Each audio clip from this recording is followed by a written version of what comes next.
Today we get to play more Ace Attorney. I'm going to just get into it because I'm excited. But we're still... Hello! We're still in the beginning. We played for 4 hours yesterday and we're still in the beginning section. This is gonna be a long case. I'm excited. I love long cases. Alright. That's right, we ended yesterday right as we arrived in the secret 51st floor. And we gotta look for clues. This is the transceiver the killer contacted us on.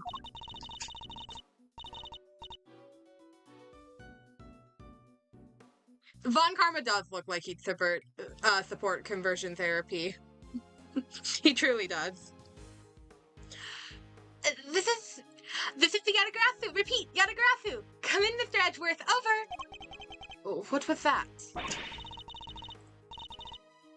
We have successfully infiltrated floor 51 of the big building. Over. Transmitting my position now. I'm standing right next to you, Kay. There's no need to transmit anything. No way! You got here already? How did you do that? I have no idea what you're talking about. But can we please get back to our investigation? Request to recoup and rekindle? Request to recoup and rekindle duly received. Can do. Over. Good. Then let's get to it. Roger that. Over and out. I love Kay. Kay is so silly. There's some stuff left in the safe. I think we'd better take a look at. I think we'd better take a look, don't you? The owner will just have to forgive our prying. It's a document of some kind. Let's see. Yeah. A document. And there's a photo attached, too. Mm-hmm. This picture, it's of... Whoa. That's Mr. Knight, right? Oh, shit, what voice did I do for Knight? That was like half a year ago. I'm just gonna do a new one. The name's Bronco Knight, and I'm the president's I'm the president's personal bodyguard. Why is there a picture of him in here? And what's this paperwork about? Von Karma would think therapy is a scam. I should have made a picture of Von Karma being burned to put next to Blaze down here. I should have made a picture of Von Karma on fire as well. Yeah, I may have made some things last night after we finished the stream. I may have drawn a few plushies, but you know, just one or two, just a few. Just a handful, you know, for emotional support for this case. I don't think I went overboard. I don't think I went overboard or anything.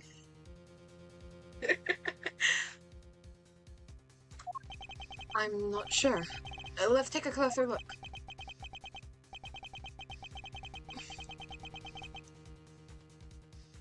This is Fifi, isn't it? Because she's like the only one who uses darling. Burn, Hank! Yeah, I set him on fire because I was upset. You were right, darling. There's some sort of connection between Knight and Canis. As you know, we've been trying to find out who Canis plays his silly correspondence chess games with. Oh, well, now we know. I'll be pulling Knight into my office for a thorough grilling tomorrow. And I'll make that worm admit he's Canis's lackey if it's the last thing I do. So you do your bit, too, and retrieve the package we laid to rest 12 years ago.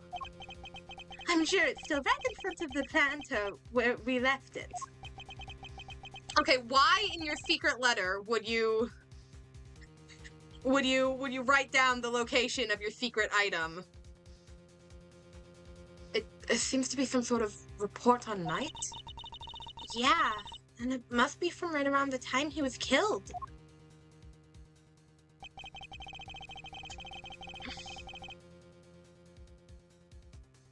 No, I did not make one for Hank. I have... Here, hold on. I have, Let me make myself bigger. I have, Sebastian, I have Verity, I have Emma, I have Kay, I have The Killer, Gumshoe, Francisca, Edgeworth, Eddie, and then Judy and Tangro. Just the good characters that we like and we don't want to set on fire. Oh, we know that Knight was killed while being interrogated in the prison warden's office. I think we can safely assume that this document was written by Fifi Lungard, don't you? I'd say so. But who was it written for? Oh, I guess whoever owns the safe? And I'd say that's likely to be the auctioneer. Hank the Best himself.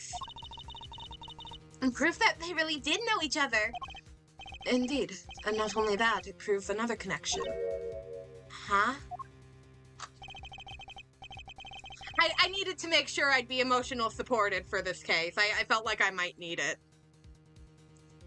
Lungard and the Best were trying to flesh out Mr. Canis's henchmen. Oh, you mean Barryham Canis, right?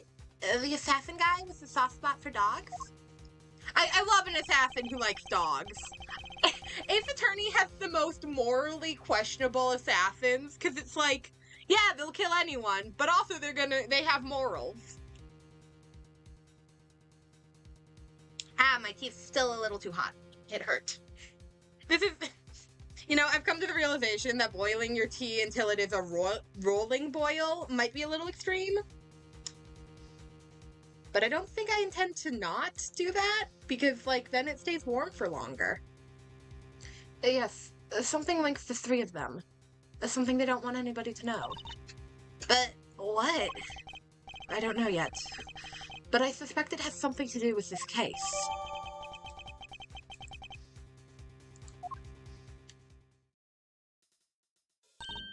Wait, there's something else in here we've seen before. There's something on his finger. Let's take a closer look, Mr. Edgeworth. It's the ring, and an expensive-looking one at that. Don't even think about it, Kay. What? I didn't say anything. Well, Mr. Knight. Your chess set and your ring are here too. All your possessions in one place. So, basically the safe was full of evidence from the murder at the prison? Professionals have to have standards, obviously. It would seem so. Which means the missing knife and the chisel might be here too. Knife, chisel... Knife, chisel... No dice. There's nothing else here apart from Mr. Knight's stuff. Really? Curses. Knight may be dead. Curse you, Edgeworth. Our game isn't over yet. But he left unfinished business behind him. I think we need to find out what it was.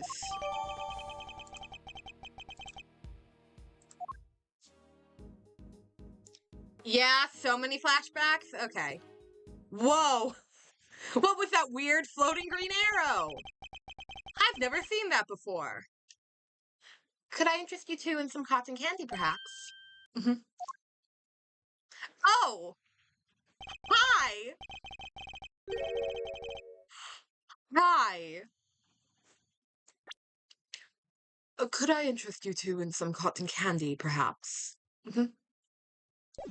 I have ice cream, too. But if I recall correctly, you weren't much of a fan. You! The Killer! It's wonderful to see you looking so well, Mr. Edgeworth. What are you doing here? Hey!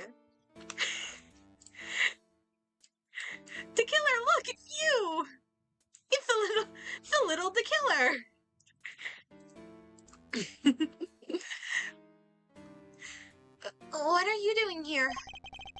It's just as I said. I'm selling cotton candy. Can I really not interest you in some? Parting Clouds, it's called. Very apt. Sweeter than death itself, and so delicious you'll feel yourself parting the clouds en route to heaven. He's the last person on Earth I'd accept cotton candy from. I was hoping to ask you about my little message. Did you manage to figure it out yet? Oh, this one really didn't need a flashback. Except the past few flashbacks were fine. Because, they were from, 3 cases ago, right? But this one's from literally, a case ago. And the end of that case at that. Congratulations on another case solved. Yet I can't truly say it's been fully resolved. Can you? Have you been watching us this whole time? Watching you? No. I prefer to think I've been watching over you. The stand here really has the most marvelous little vantage point. How are the two things any different? And what does he want with us? The president's murder. Was that you? Oh no. My contract elapsed a little while ago. He was rather famous among us assassins, you know. The man no one would kill. Notoriously stubborn, despite multiple attempts over the years. And it wasn't just his brawn that kept him safe. He used bodyguards, body doubles, you name it. Shelley the Killer pretending to be an angel. It certainly wasn't his brawn that kept him safe. Sadly, this time his bodyguards were nowhere to be found. And after Mr. Rook died to save him too. As I said, it wasn't me. I do not kill without a good reason. Which is something else I've been grateful to. Which is something else I have been... Jesus Christ. The sentence hurts my brain. Hold on.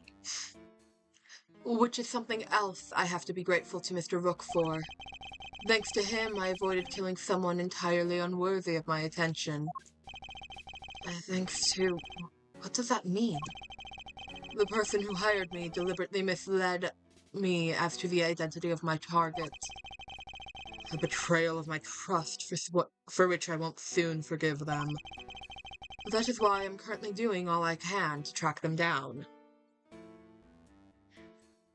All of the killer sprites are so adorable, which is so weird to say about a man who has canonically murdered a ton of people.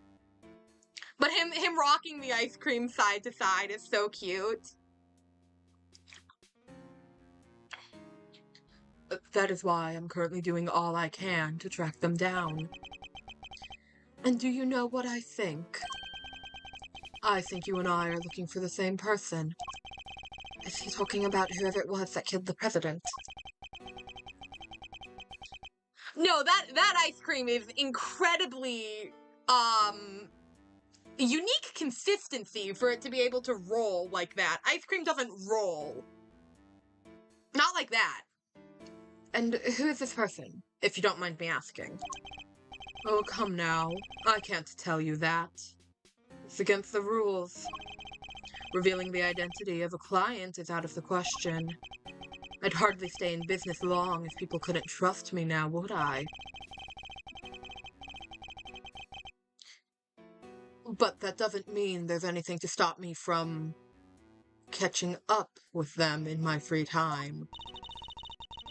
And what are you gonna do when you find them? Why? Dish out a little justice for the betrayal I suffered, of course. What? What are you saying? What's gonna happen to them? I think you can imagine. Well, this hasn't exactly been a pleasant catch-up. But I shouldn't leave you completely in the dark. There's something you ought to know. Our mutual friend, Budiham Canis, He escaped 3 days ago. Oh. Well, I'd prefer to avoid him. Listen, we can agree on dogs being the best, but, like, I'd prefer not to be stabbed. What?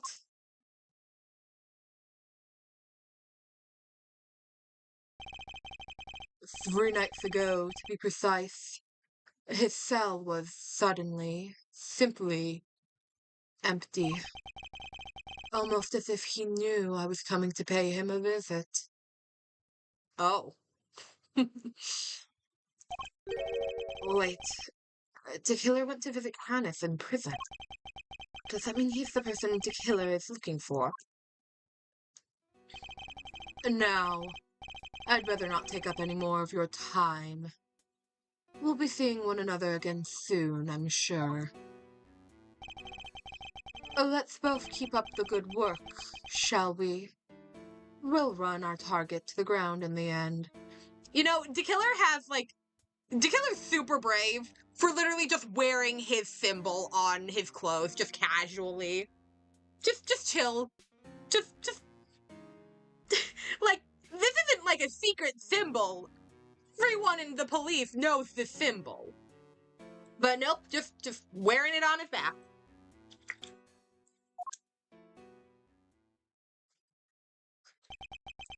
First the killer, and now Hannes. 2 assassins on the loose.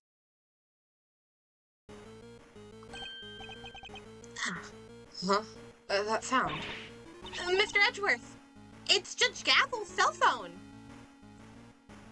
I like that Gavel uses the same music that plays when we see the Tarusaurus for her ringtone. She is truly incredible. Best mother, apparently. Could it be Sean?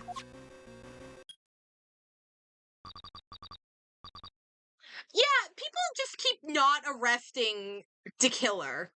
They keep choosing not to arrest him. like, okay. I accept that the killer is, like, a ridiculously strong fighter, right? But I feel like Edgeworth could have tackled his ass. How's it going, Miles? Whoever it is using a voice changer. Who is this? It's your friend in the red raincoat, of course. Red raincoat. You're the one who abducted Kay. Bingo. Well figured out, Mr. Genius Prosecutor. I can't hear. Mr. Edgeworth? Sorry.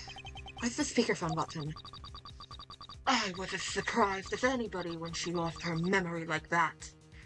Talk about a curveball. Shelly the killer does wear the red raincoat, but he confirmed it wasn't him. And oddly, Shelly the killer doesn't lie. Again, murderer, literal assassin, but God forbid he tells a lie. Hey, I'm standing right here, you know. But never mind all that. I called to talk about something else. Yeah, there's something I need to tell you.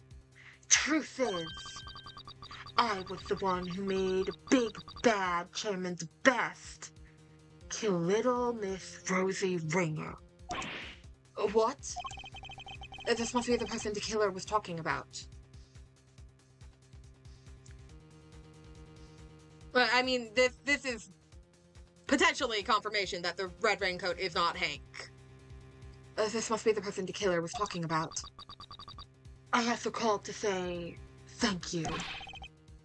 I neither wanted nor needed your thanks. Sure, but you deserve them anyway. Guess the penny didn't drop yet, huh? You're right. I abducted Kay, as you put it. But why would I do that? That's right, because I needed your help to make sure that the best got caught. No. If Kay was a suspect, you'd have looked into it. And if you looked into it, you'd be sure to unmask him eventually. After all, You're a genius, right? Everything worked out exactly like I planned. Oh, but there's something else you should know. Something you didn't figure out yet. It wasn't the best who kidnapped Judge Gavel's boy. You. How do you know about that? You and the good judge are more similar than you know. I think you might even be becoming friends. After all, she visited you at the detention center, right? Seems pretty pally to me. How could they possibly know about that? She didn't even use her real name when she visited. She pretended to be Detective Gumshoe. Anyway, you want to know how I knew about the kidnapping? That one's nice and simple, at least. Because sweet, innocent little Sean is here with me right now. What? No! Oh, sounds like that one was a real surprise. Oh, if only I could see your faces. Well, Kay, what you say? Why don't you come and steal him back just like you said you would? You wouldn't want the amazing Yatagarasu's first commission to be a failure, would you? They even know about that? How can they possibly know so much? Oh, don't get the wrong idea, dear old... don't get the wrong idea about dear old Hank, by the way. Papa the Best is still a villain through and through. He wanted to kidnap Sean. I just got there first. So there were two kidnapping plots. What a bunch of clowns. His goons kidnapped his own son by mistake. Is Sean really there with you? Prove it. Put him on the phone. Oh, he's here. But I'm afraid I can't do that. He's sleeping. So sweet. Then why should we believe you? You might not be the kidnapper at all.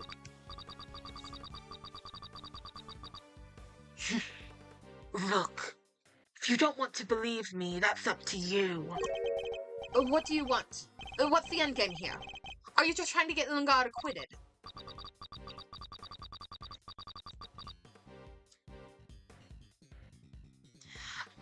Kay was, like, kind of commissioned. It was... Judge Gavel asked us to find Sean. And Kay went, okay, the Great Yatagarasu will steal him back. That was essentially it. Nope. I couldn't care less about whether they find her guilty or not. So, whoever it is, they're not really after the same thing as Chairman the Best. My endgame is going to have to stay a secret for now. Alright. Nice talking to you. You kids have fun. Okay? Don't think for 1 second you'll get away with this. Oh, don't worry. I'm counting on you to at least trying to track me down. That'll be half the fun. Not that I rate your chances of bringing me to justice very highly. Okay.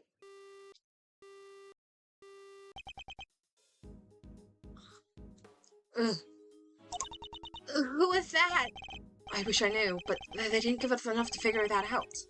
Deliberately, I imagine. What? So we really have nothing to go on?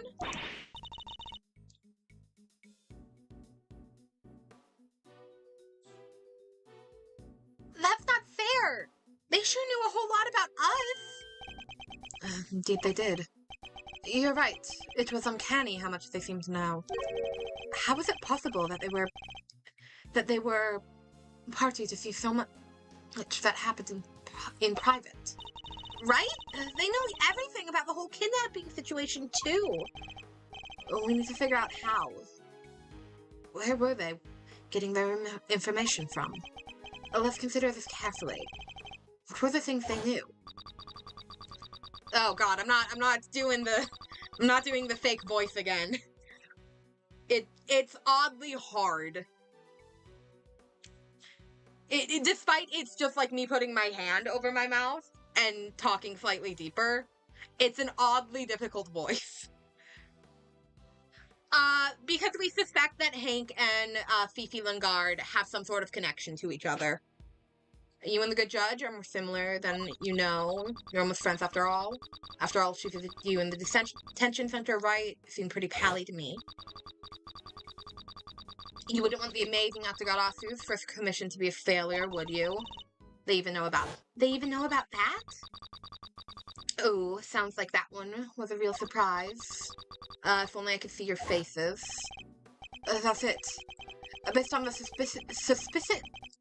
specifics they mentioned, there's only one possible answer. I've got it, Kay. I know how they knew. Uh-huh. Oh, really? Whoever it is, they were following us, filming us, listening in to us. Because if they were following us or filming us, they could see Kay's expression. They were listening in on us.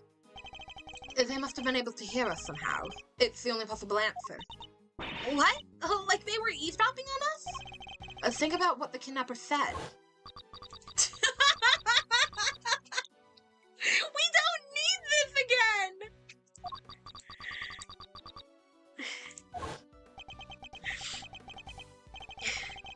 If only I could see your faces. That means they couldn't. So they weren't filming us or following us. Okay, so... What? They hit a bug somewhere? Oh, let me take a look at the stuff in my bag. Where could they have concealed it? We need to go back to what they said again. Yes, they somehow knew about something they shouldn't have. Judge Gavel's impromptu visit and our conversation in the visitor's room. Judge Gavel! Please, Mr. Edgeworth, take a seat. What evidence did I have on my person at that point? The bug must have been hidden here. I think we only had the Yatagarasu pin when we were in prison. Because Edgeworth specifically made a comment that's like, I'm glad they at least let me keep Kay's pin or something like that. Flashback Central. Take that! Okay, can I take a closer look at your badge? The Yatagarasu pin? No, it's mine! Oh, what? Seriously, Mr. Edgeworth? Sure, you're the Great Thief's assistant now. But that doesn't mean you get to wear the pin right away. You have to earn it.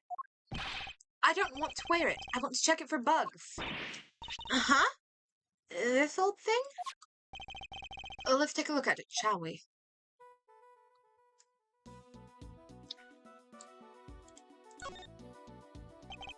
There's something I've been wondering for a while now, but... Is this pin something you inherited, or... Nope. There wasn't one, so I made it myself.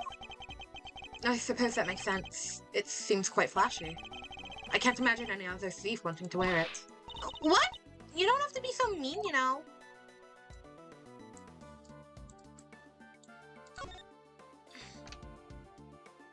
Oh. Yep, there it is. Huh? Whoa. So I was right.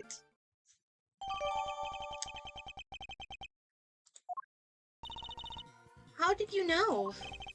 Whoever it is we're dealing with, they came into close contact with you recently.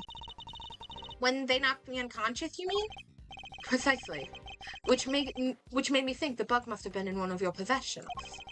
But they also overheard my conversation with Judge Gavel when she visited me. Something that would have been impossible if I didn't have the bug on my person at the time. I get it. So you thought back over what they let you keep hold of when they locked you up? Yes. All the case evidence I was carrying had been confiscated. Meaning the only thing it could have possibly have been was your pin. So they were listening to us this whole time? And they heard everything we said? I suspect so. Everything to do with this case and more. Yeah, no, can I get actual confirmation that we smashed the bug? Wait. They're probably listening to what we're saying right now. Okay, smash the bug. They may as well be. Yes. Hey, jerkface! Kay! Eavesdropping coward! Why don't you come out and show yourself?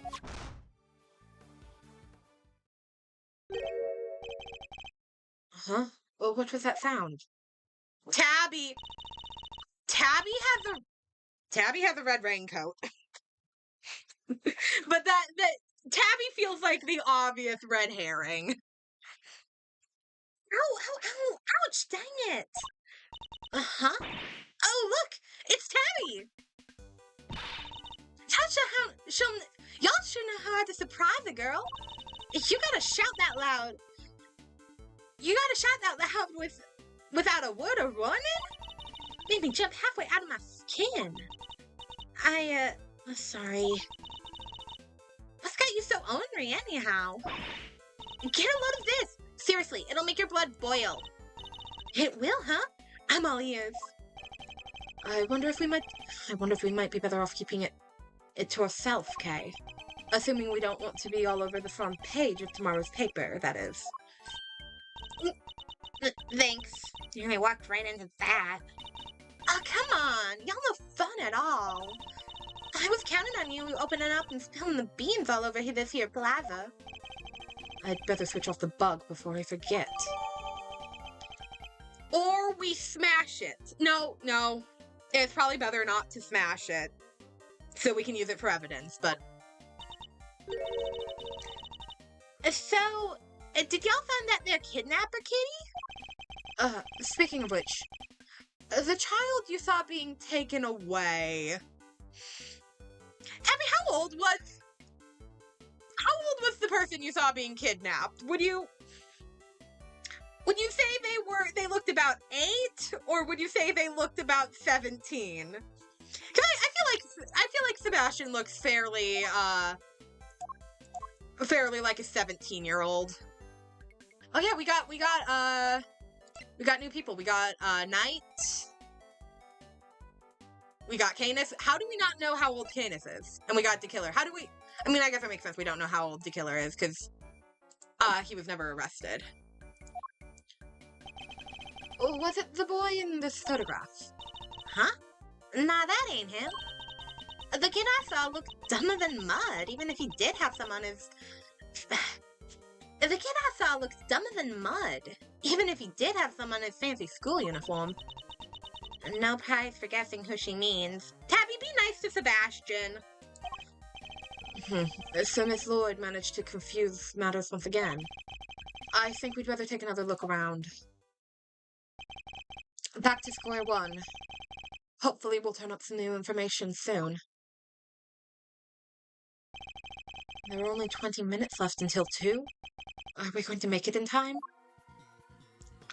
Ooh. Wait, Mr. Edgeworth, I just had a thought. It's about that phone call. There was a weird noise in the background, right? There was? Don't think for 1 second you'll get away with this. Oh, don't worry. I'm counting on you at least trying to track me down. That'll be half the fun. Not that I rate your chances of bringing me to justice particularly high. You mean the obvious bang? Edgeworth, how did you not hear that? Oh, wait. She's right. We heard a loud banging right at the end. Could that provide a hint as to the kidnapper's location? A loud bang, you say? I see. Will you stop eavesdropping? Yeah, Tabby, be nice to Miles' son. He's already on the edge of wanting to murder someone. You better not make it worse. Boy, you never get any cuddlier, do you, Ruffles? I guess I'll need to speak with Miss Lloyd, too. As much as I don't want to. Alright. Gumshoe! Buddy! Buddy, how you doing, friend?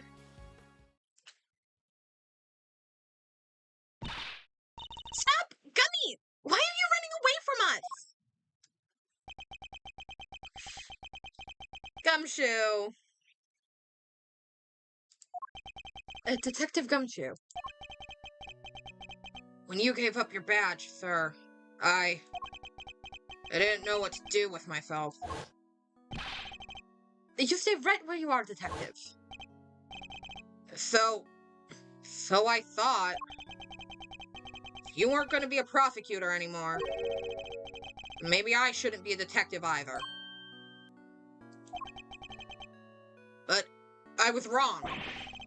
Even if you're not around, I'll always be a detective. That's my job. My job will always be to investigate crime.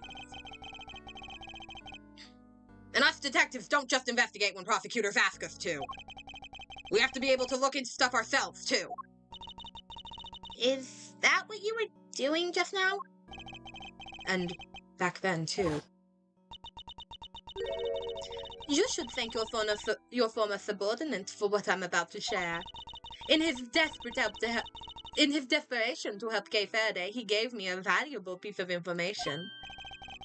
Detective Gumshoe did that? So, Rosie Ringer's autopsy report. When I went down to the detention center to see how Kay was doing,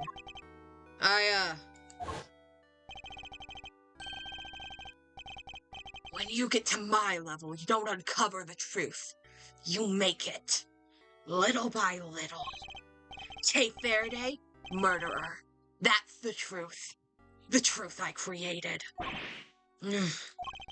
Yes, my boy. That's what I like to see. You overheard that? Yeah. So I went back and looked over the evidence. Dug out a little something I thought might help. No way, Gummy! You're the best! I'd be in prison right now if it wasn't for you. My pleasure, kid. Good to see you got your memories back, by the way. Thanks. So, anyway, like I said, I'm investigating stuff for myself these days, and that's that. Wait, Gummy! Don't run off again! We get it! You can look into stuff for yourself now! That's great! And it helped me right when I needed it most!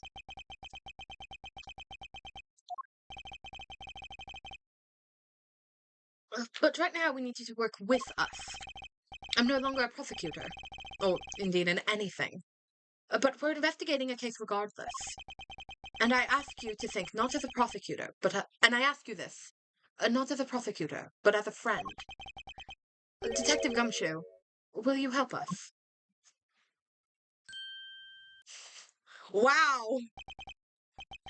Edgeworth had, the bulk of character development in the last 10 minutes. Dude, Edgeworth just developed so hard. Stop it, sir. You're killing me here. Come on, Gummy!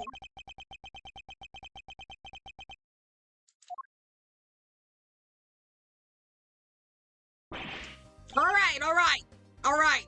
I'll do it. Stop bowing and being nice to me, okay? It's weird. Gumshoe, no! Gummy! Thank you, Detective. So, what do you need? What have you been up to? Can you tell us what you've discovered in the course of your investigations, Detective? Yes, sir, I can. All right. So I got 3 big things to tell you. Here goes. Number 1, I've got some results for you from when forensics looked at Kay's clothes. They found traces of what looked to be a powerful sedative. Brand was 3Vs? I could so see Miles being a private investigator, but obviously plot demands he continues being a prosecutor.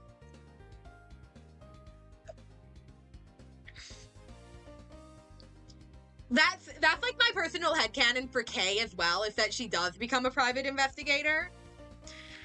Cause I can't see her directly being a police officer, but I could so see her being a private investigator, and then also still working directly with the prosecutor's office. I guess that's what she was drugged with at Gold Lake, before she was taken to the roof of the big building. Sure seems that way. Now for number 2. I got a hold of all the footage from the security cameras in front of big building's elevator. The camera that captured President Wang and Judge Gavel that night. The elevator is usually the only way of getting up onto the roof, correct? And therefore, anyone using it should have been caught on camera. That's right! So, winding the tape back to 2 nights ago, we should have been able to see Kay being carried up there while she was out cold. And? Did you spot me, Gummy? I watched it all and fast forward. Everything from 2 days ago till the end. Yes, and? Nothing. No sign of Kay anywhere. I thought it was too good to be true. So how did the kidnapper get her up there? Well, that means that the kidnapper brought her up through the committee. So the kidnapper would have carried her to the committee chamber, then up the secret elevator, and then up the hatch. I think we'll need to look into that in a little more detail. And the last... Oh, excuse me, that cough got me out of guard. And the last item on your list? Yes, sir. This one's the big one.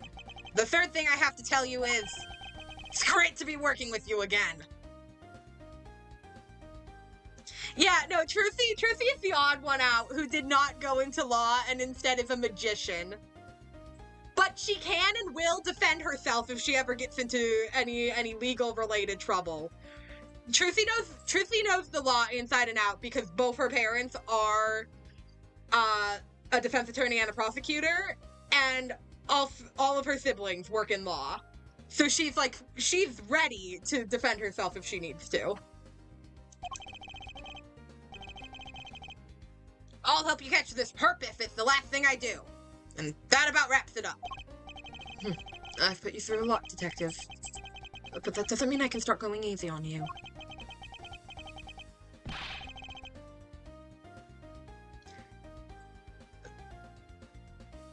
The real reason it's more silly. This case can get... Okay, the reason of Kay getting... that way of getting Kay up on the roof is already silly. Did they climb up the side of the roof? Did they scale the side of the roof? Don't tell me if I'm right. This is me making a joke. I don't want to be told if I'm right. But did they scale the side of the building up to the roof? This case is going to be ridiculous. I love it. I know Ace Attorney received some complaints with the sharks it jumps, but I think Ace Attorney is at its best when it's being goddamn ridiculous. So, the big one, as you put it, doesn't even have anything to do with the case. I would have preferred something of practical use. Oof. No mercy, huh? Guess I shouldn't have expected anything less. Thanks, Mr. Edgeworth. Help with the search. Among Us in Ace Attorney? They did Among Us in Ace Attorney? A boy has been kidnapped. We need your help to find him. Kidnapped? Yes. His name is Sean Fan. Oh, wait. The kid with the horns? You know him? I saw him earlier today. You mean this morning? Yeah. He got off that bus over there and then he walked off towards the garbage disposal area. Where's that? Just over there. It's where all the offices in the big building put their trash before it gets taken away. Where he went after that, I couldn't tell you. I had to leave right around then. I think we'd be better taking a closer look at the garbage disposal area. Oh, Gumshoe, I'm so glad you're back. Oh, I love you so much, Gumshoe. Gumshoe is incredible Ace Attorney character. Bring Gumshoe back in Ace Attorney 7. Let Gumshoe return in Ace Attorney 7. I want Gumshoe to return. I want Kay to return. I want Sebastian to return. I want Verity to return. I want Francisca to return. I want all my favorites to return. Ace Attorney 7 should just be catered specifically towards me. I think that would make it a great game. How about that? A little help from little old me, and y'all made a giant leap closer to solving the case. Closer? Sure. Sure. By closer, you mean we wound up going after the completely wrong kidnap victim. I mean, it is still good we got Sebastian back. She must have barely looked at the photo at all. Really? And yeah, I thought I'd given y'all the tip of the century. Not bad. It's not your fault. It's all ours for putting trust in unreliable sources. Damn, Edgeworth, drag her ass. We'll just have to learn not to do that again. Hey, that ain't nice. We don't gotta give y'all no tips at all, you'll know. And I won't. Not if you're gonna be like that. Alright, fine. Maybe just this one. But only because I got a real scoop for y'all this time. A real scoop? This should be good. Your scoop. Fine. I'm not expecting much, but you got my attention. What is this scoop of yours? Proof, that's what. Proof that Taurosaurus really is real. Alright. Okay, we're leaving. Edgeworth is like, I got better shit to do than entertain this. I gotta go find my son. I gotta go find Sean. I gotta find who killed the president. I got a whole lot else to do right now. Oh, wait! I ain't lying, I swear! Sure, it's hard to believe, but it's true! We don't have time for this. But we also don't have much else to go on, I suppose. Proof? What kind of proof? Did you capture something on your tape recorder, perhaps? Oh, you're good, Russell. Sharper than a gosh damn tack. Captured the sound of that old big beastie breathing fire is what I captured. I was hoping for something a little better than that. Right! Don't make that face, dang it! I ain't lying. Listen for yourself and tell me it ain't true. Alright, ready? It's fire breathing time, dang nabbit!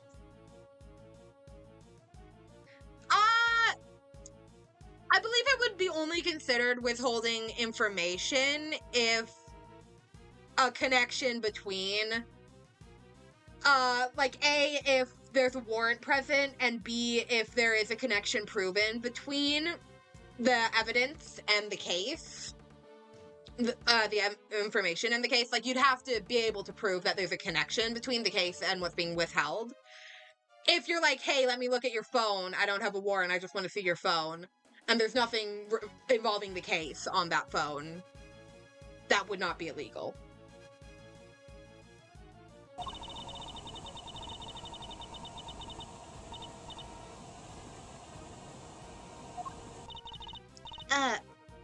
There, well? Kinda hard to tell over the shouting, but could have been something breathing fire, maybe? And tell me, Miss Lloyd, did you see this fire-breathing something with your own eyes? Well, not exactly with my eyes as such. Being as how I wasn't precisely close by when it happened. Surely the real Taurosaurus would be pretty hard to miss, no matter how far away you were standing. Well, see, I was far away, but also recording via what you might call non-standard means. Would you mind explaining what you mean by that? Nah, I really dug myself in a hole here, huh? Non-standard means? See, I might could have rigged me up a little wireless interceptor, hoping to do a little scoop detecting. That's so sad. Poor insect. Not an insect, Kay. An intercept. She was listening out for radio signals. It would have allowed her to listen in on any nearby transmissions. And me and the Chief's been down here at the big building sniffing around these last couple days. Looking into Miss Hart's tip about the underground auction, I assume. Which would mean that you've been listening in on all the radio signals in the area, too. Sure have, which is how I wound up hearing that most sonorous ear-splitting noise you ever did hear. The pounding of feet, the electricity in the air, it was the Taurosaurus. At last! You made up everything except the roaring sound, didn't you? The long and short of it is that you didn't actually see anything, correct? Hey, I don't need to see things. I'm a writer, you hear? Anyhow, keep listening till down the line comes. Your pal there's voice, hollering fit to be beating the band. Eavesdropping coward? Why don't you come out and show yourself? Huh? What was that sound? Our apologies for that. I'm sure Kay didn't mean to bowl you over with her little... I'm sure Kay didn't mean to bowl you over with her little outburst. I assume it was as shocking as it was because you didn't hear it directly. It came through your headphones while you were listening to the signal from the bug, didn't it? What? Are you saying she planted it? Hey, come on now. I ain't into no bugging. Just a little lighthearted intercepting is all. Would you mind if we borrowed the tape of what you recorded, Miss Lloyd? Do what you danged well please. She's significantly easier to get stuff out of from than Wada is. Oh, Mr. Edgeworth! Oh, Mr. Saint, Miss Barry. How's the search going? Did you find him? Not yet. Poor Sean. Sean? Oh, nothing. Oh, God, I'm so stuck on doing, Tabby's voice. Hold on. Oh, nothing. Just a slip of the tongue. I guess they still don't know about the kidnapping.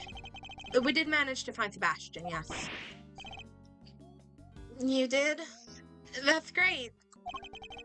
Thanks so much. Now maybe they won't arrest me again.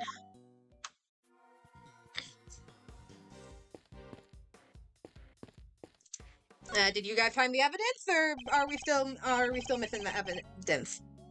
You're amazing, Mr. Edgeworth. How did you find Prosecutor DeBest? Oh, it's some serious investigative magic, that's how. It was pure luck, actually, but never mind. The search for Sebastian. You didn't even need our help, huh? That's not true. Thanks so much for joining in the search. Where did you look, by the way? Oh, this place a little way called Sunshine Coliseum. Do you know it? Sunshine Coliseum. Oh, that's over by the harbor. There was a whole bunch of people there for a big event. We thought it might be worth a look. You mean like a festival? Oh, that sounds like fun! Wish I could have gone and checked it out. Oh yeah, it was super fun. There were food stands and fireworks. In the day? Simon didn't like the crowd much, but... Hey, you don't have to tell them that. Alright, it's decided. When this case is finally over, we're all going to the festival together. The circus show. It's kind of lucky you found Prosecutor DeBest so quickly. Lucky? In what way? We have to go practice soon. For the show. We wouldn't have been able to help for much longer anyway. I see. I'm sorry to have kept you from your duties at the circus. Oh no, it's nothing to worry about, really. We're glad to help. I'll do anything if it helps make sure they don't arrest me again. You really helped me out by finding him. I'm so relieved. Of course. Just because they found him, that doesn't mean they'll find Warden Lingard guilty. Of course. Just because they found him doesn't mean they'll find Warden Lingard guilty. What? You mean they might still throw me back in jail? No, I can't go back. I can't. Come on, Kay. Do you really have to torment the poor boy? No, fireworks are barely cool at night. They suck during the day. Like, you can't even see shit. You can't even see them in the day. No, I don't like fireworks. They hurt my ears. scare my dog and my cat. Me and all my friends went out looking. But you beat us to it. No fair. Her friends. I guess she means the animals. The Very Big Circus. Today's the first public performance of your new show, correct? Yep, it sure is. We practiced so hard for this one. So Mr. Saint will be performing too? Of course. He practiced harder than anybody, even if he did spend the whole time saying no, no, no. He even went up in a balloon to spread the word from the sky. So you have to come and see him perform, okay? It will mean so much to him. Of course. Assuming we can solve this case before then. Circus animals. Did you say that you enlisted the help of the animals in your search? Yep. And if it had been Asa and Regent, we might have found something. But Simon the big scaredy cat was all no, no, no, no, no, and put a stop to that. So boring. If it weren't for Mr. Saint, the whole town would have probably been in an uproar right now. Love the idea that Regina's just like, yes, I want to take my lion and I assume her tiger just out on the street. Or, it's been so long since I've replayed the Very Big Circus case for very good reason. That case is ass. That case is gonna be so interesting to replay on stream because, like, wow, I don't like that case. Regent is her tiger. I don't think she mentioned Asa in the Very Big Circus case at all. So I don't know what type of animal that one was. Oh, come on, Simon. Why would you do that? Setting the whole circus loose on the city would have been super fun. I'm sorry. To you, Mr. Edgeworth. To you too, Mr. Edgeworth. Sorry. Why are you apologizing to me? I'm the only person who didn't say anything. Alright. Peace, Regina. So, Sean walked off in this direction, huh? But it would have been funny. It would seem so, yes. Perhaps we'll find some clues here as to his current whereabouts. I must scour the scene and inspect anything that catches my attention. Huh. I wonder what it is. This milk carton. That's the same brand Sean drinks. Something happened to him here. I'm almost certain of it. So they keep it locked up tight, huh? I guess they don't want non-residents disposing of their trash here. The trash is collected at 11 a.m. I guess that's why the enclosure is empty. There was a ton of stuff here earlier. Big stuff, too.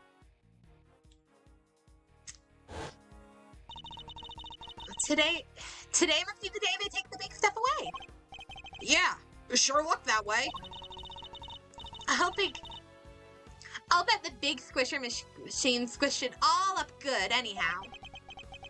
They don't do that with large items. They just take them away as they are. They do, huh? How do you even know that, sir? Oh, wait. Mr. Fender is pretty keen for you to join him, right? I'll bet he sent you some kind of pamphlet on how to throw your stuff away for when you move office. You're spookily insightful sometimes, Kay. But only sometimes. Based on what we've seen and what Detective Gumshoe told us, I think there's a strong possibility that Sean was abducted from the garbage disposal area. Yeah, it's kind of out of the way of prying eyes, huh? But why would Sean even come here in the first place? I imagine he must have had something to dispose of. But the truck's already come and gone. Guess we'll never know what that something was now.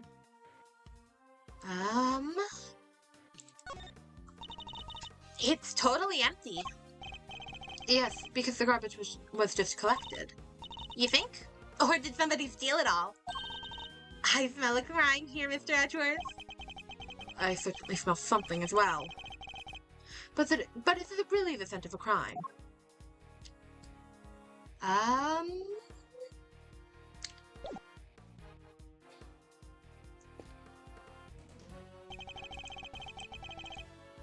No, we got everything. Okay. Okay, let's talk to Powers and then we'll do logic. Mr. Powers, can I ask you a somewhat impotent question? Sure. What is it? Are they planning on making any more Steel Samurai? Edgeworth! Edgeworth, now is not the time! Yeah, sorry. Does this have something to do with your case? No, I was simply asking out of interest. I'm sorry, Mr. Edgeworth, but they don't let us talk about this stuff with just anybody. I'm sorry to have put you on the spot. I knew it was a long shot. Oh, well. He didn't say they weren't planning on making anything new. Interesting. I love Edgeworth. Alright. Logic time! Okay, 3 footprints, vehicle activity, exploding sound, festival at Sunshine Coliseum, garbage disposal area. I'm curious, okay, the blue truck is gone. So, I think the garbage disposal and the vehicle activity are probably connected. And then the loud sound and the stadium are connected. Only 2 vehicles came through here this morning. The taxi and the blue truck. And Sebastian was taken away in the taxi. Oh, right. Well, it seems that Sean was likely adopted from the garbage disposal area. And if the garbage was collected at 11 a.m. Oh, I get it. Now we know what kind of truck it was. Indeed. It must have been the garbage truck. But the police officer who told us about it didn't describe it as such. He only mentioned the fact that it was blue. Some cop he was. How did you not even notice it was one of those cool trash squishing machines? Because it wasn't. Today isn't a regular garbage day. It's the day they collect larger items.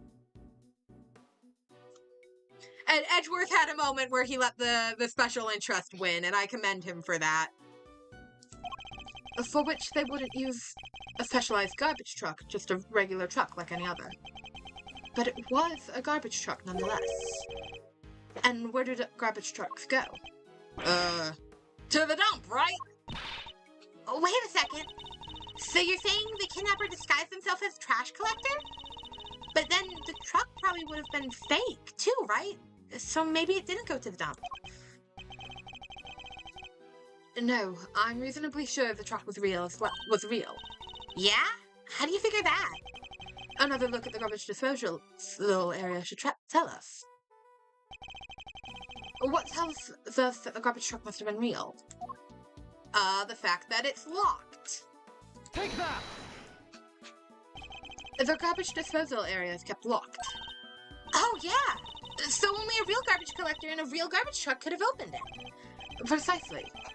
The garbage truck can't have been a fake. Perhaps whoever abducted Sean put him in a large cardboard box that they'd prepared for the job. And now mix that in amongst the other oversized items. And the garbage collector would have taken it away, no questions asked. Exactly. Allowing the kidnapper to await the truck's arrival at the garbage processing facility. They could have then claimed to have thrown the box away by mistake and collected it without incident. Right. So where do they take the garbage after it leaves here?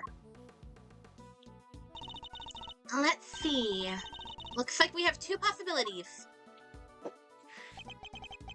But which of the garbage processing facilities was Sean taken to? I'm gonna say probably Daybreak Dump because it's closer to the Coliseum. Have we found anything that might serve as a clue? Alright, festival and exploding sound.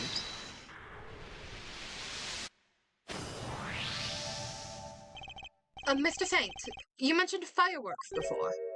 Uh-huh. Fireworks? Yes, at the event at the Coliseum. Oh, were they setting them off even during daylight hours? Oh, yeah. A bunch went off while we were there. What are you thinking, Mr. Edgeworth? The loud bang we heard. What if that was a firework? Huh? Jesus Christ! This is the third time possibly the fourth time we've seen this one scene. I'm not reading this for a fourth time.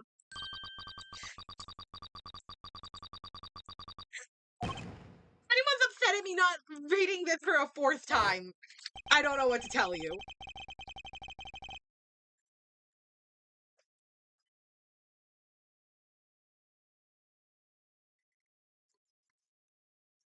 For the bang to be clearly audible over the telephone, it must have been pretty loud.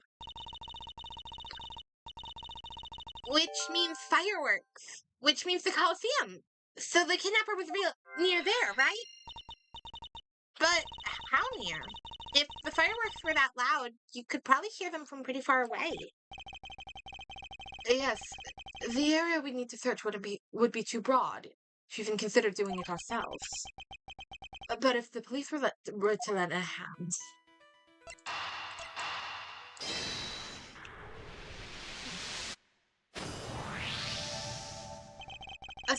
based on the loud bang we heard on the phone call... and they play it again. I think we should probably play that phone call scene one more time, just to make sure we remember it. We know that the kidnapper was somewhere in the vicinity of the Sunshine Coliseum. And one of the garbage facilities is right there, too. I think it's likely that's where Sean was taken. Which means the kidnapper must be holding him somewhere near there. Detective Gumshoe. Yes, sir. Could I ask you and your men to search that area around the garbage facility? It's not like you to ask, sir. Feels a little flat, if I'm being totally honest. Why don't you give me a good old-fashioned order, huh? Like you used to? You don't mind, even though I'm not a prosecutor anymore. I thought I told you already.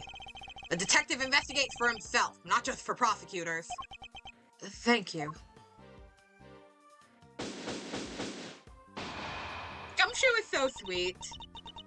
Mr. Edgeworth, we're almost out of time. You're right. We need to hurry. I doubt Judge Gavel and the others can hold out much longer. I'm counting on you, Detective Gumshoe. I won't let you down, sir. Won't be an official search, but I'll put my best guys on it.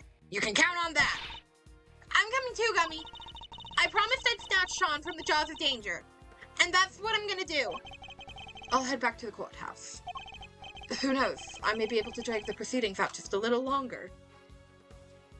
I don't think we should play a drinking game with the flashbacks of this case. I feel like that's a good way to get alcohol poisoning.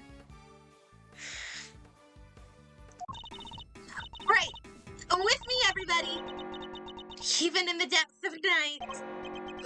It's already striking too. There isn't a moment to lose. Yes, sir! But I didn't finish! Well, no other bird dares to take flight! Again, I love the idea that they all just keep sitting here for a few minutes in silence every once in a while. Because they ran out of ways to drag out the case, and so they're just, like, sitting there, like, well. So the knives! Can we go over that one more time? Oh, shit, they got Hank on the stand! Edgeworth, beat his ass real quick! Yeah, no, that 20 minutes was real long. I'm glad the clock slowed down for us a little bit.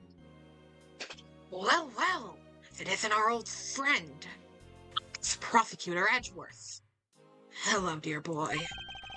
Hank the best. The accused will turn and face the prosecution. I am not done with you yet. I already told you, Francisca, it doesn't make sense.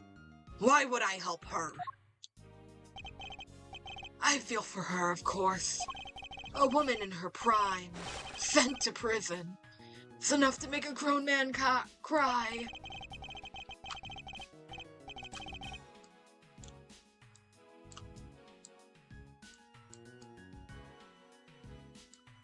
There we go. But just to suppress evidence? But to suppress evidence in order to keep her out of a jail cell? No, that's preposterous. Edgeworth is great at arguing in circles. Objection!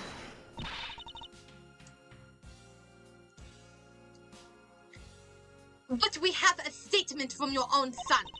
He says that he entrusted the evidence to your care.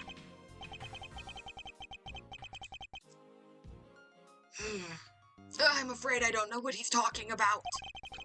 Or why he'd say such a thing. I don't know what's gotten into him lately.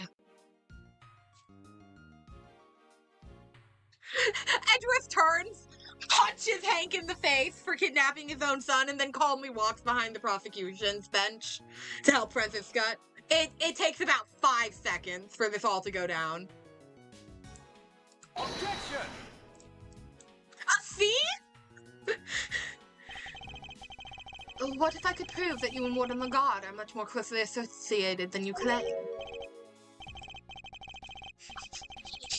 Is me putting Hank on fire over him funny, or should I stop the bit? Because I'm fully willing to keep putting him there. I'm sorry. Prove? I think we've been over this, dear boy. You're an ex-prosecutor. Remember? Are you even allowed in this part of the courtroom anymore? Miles Edgeworth, I am the one prosecuting this case. What do you think barging in like this? I'm sorry, Francisca, but it's important. May I speak on behalf of the prosecution, just briefly? Yeah, I like setting Blaze on. I like setting Hank on fire. It's funny. What are you doing? Judge Gavel, I come before this court with important new evidence. I ask that you allow me to present it. No one questions the punch, just like they don't question changing Blaze's name to Hank. They just all accept it as something they've all wanted to do for the past 15 years or whatever. Hey. Oh. Have you lost your mind, dear boy? There's no way this can be allowed. Objection! Well, the defense hopes you'll let him, G. Just saying. What's the thinking over on the prosecution side, then, Fandango? These nicknames are getting insane. That's what Eddie's been doing these past 2 hours, is coming up with new nicknames for Francisca. It's fine. The prosecution has no objection. Objection! Your objections are neither here nor there. This isn't a democracy, it's a courtroom. Oh, he lit himself on fire! Guys, he lit himself on fire! This is fragrant contempt. Isn't that right, Verity? No. As long as Sean's still missing, she'll feel she has no choice but to go along with whatever the best wants. If only there was some way of telling her he might be found at any moment. Judge Gavel, I would only ask this, that you trust in me and my assistant just this once. Speaking of which, there is Kay Faraday. She is currently searching for the most important piece of evidence of all. Objection! All right. I'm gonna bring Blake. I'm gonna bring the fire back on the picture back on screen, but it is gonna go back in the corner as we seem to be getting into a little bit more of a serious part, and I do want it to have the gravity it's supposed to. But we'll keep him on fire in the corner. Don't worry. Nonsense. There's no more evidence to be found. You're just stalling for time. Objection! The most important piece of evidence of all, eh? Hey, G. I don't know what this evidence is, but maybe we should trust in Miles, his little pal. What do you say? I mean, I say little pal, but she's way more than that. She's the one and only great thief Yadagarasu. It seems Fender has sensed what I'm getting at least. Judge Gavel, the evidence I'm talking about. We're almost certain we know where it is. Kay is only moments away from snatching it from the jaws of danger. I love Edgeworth using the same type of language that Kay did to describe to Verity how she'd get Sean back, just to convey to Verity that Sean will be okay.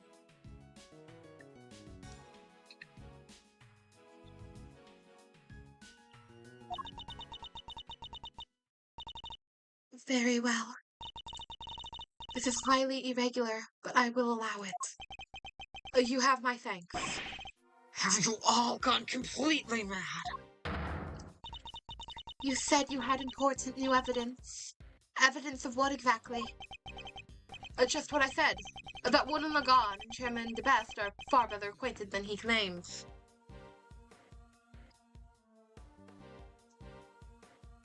No, Francisca's like, you let my niece out of sight? What if she gets kidnapped again? What if she loses her memory once again? Are you an idiot, Miles Edgeworth? Allow me to present it to you. What proves the link between Chairman Hank DeBest and Fifi Lungard? It is... No, not that one. The report on Knight. Take that! This document is a report regarding the interrogation of a certain someone. Oh yeah? Who might that be? The late Mr. Bronco Knight. And the interrogation was to be carried out by none other than Warden Lagard. Wait, is that the interrogation where... Yes, where Knight was killed? This document shows Warden Lagard was planning the interrogation in which Knight would be murdered. This is indeed important evidence. Objection! Miles Edgeworth, you referred to this document in question as a report. Would you care to elaborate as to whom this was report addressed? A very good question, Miss Von Comma. Hi, Kitty Cat. Hi.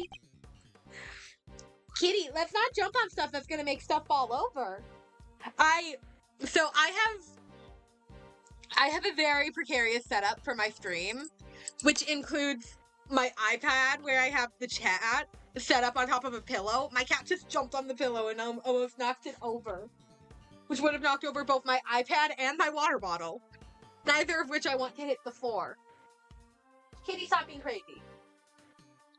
And the answer is the most important new revelation of all. We've recovered this document from a safe in the storeroom on the 51st floor of the big building. That's the storeroom where the lots for the underground auction were kept. It is.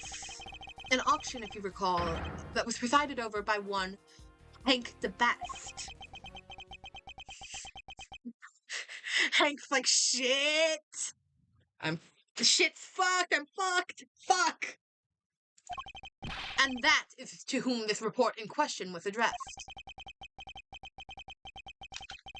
Do you still mean to insist that you and Warden Lagard barely knew one another? I'll refrain from commenting on that matter. For the moment, if you don't mind. What? I don't believe it's been concisely proven that I was the auctioneer yet, has it? Have you forgotten the events of this morning already? I think I proved that fact more than adequately. Why do we let this guy keep his prosecutor badges? I'll admit defeat in that particular area, yes. But that was not the courtroom. Can you prove the same thing here, my boy? That I was the ringleader? Did you call it? If you can't, then well, you certainly can't prove that report was addressed to me. You won't wriggle your way out of this one. So unfair. Tell him, Verity. Please. I'm not being slippery at all. I'm being entirely reasonable. Wouldn't you say? unlike you, when you permitted Mr. Edgeworth this bizarre interlude. That was most unlike you. It's saddening, truly it is, to see you falling in your sacred duty to the law. Also, wait, how did Hank get his hair back? I thought he burned it all off his head. Is he wearing another wig?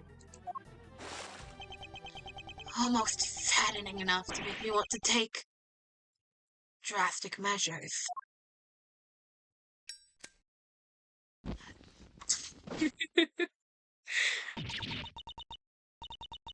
You're right, of course. Until facts have been adequately proven in this courtroom, it cannot truly be considered a fact. Hank just carries around a spare wig at any time in case he burns his hair off. I'm afraid that I have no choice to ask that Mr. Edgeworth's theory be struck from the record. It's no good. She has to know for certain that Sean is safe. I'm sorry, my boy, but what counts as truth out in the field and in the courtroom are two different things. Hey, Verity thinks her son is going to be murdered by Hank's goons. I do not blame her. She is in the worst position imaginable. And you're more than willing to bend the truth in the courtroom? Is that what you're saying? Oh, your scrupulous soul. I'll do no such thing. I'll simply accept the court's verdict as the truth. Should it choose to acquit me, as should you. If we can't find that missing evidence, we're in trouble here. Well, Verity, I think we've heard about all I need to do, don't you? Oh yeah, no. Hank most certainly just made like 7 different threats. The problem is, he's using such vague language that it's hard to prove that he made a threat. There's no way that evidence is turning up. Ever. A quick, not guilty, and we can all go home. Objection!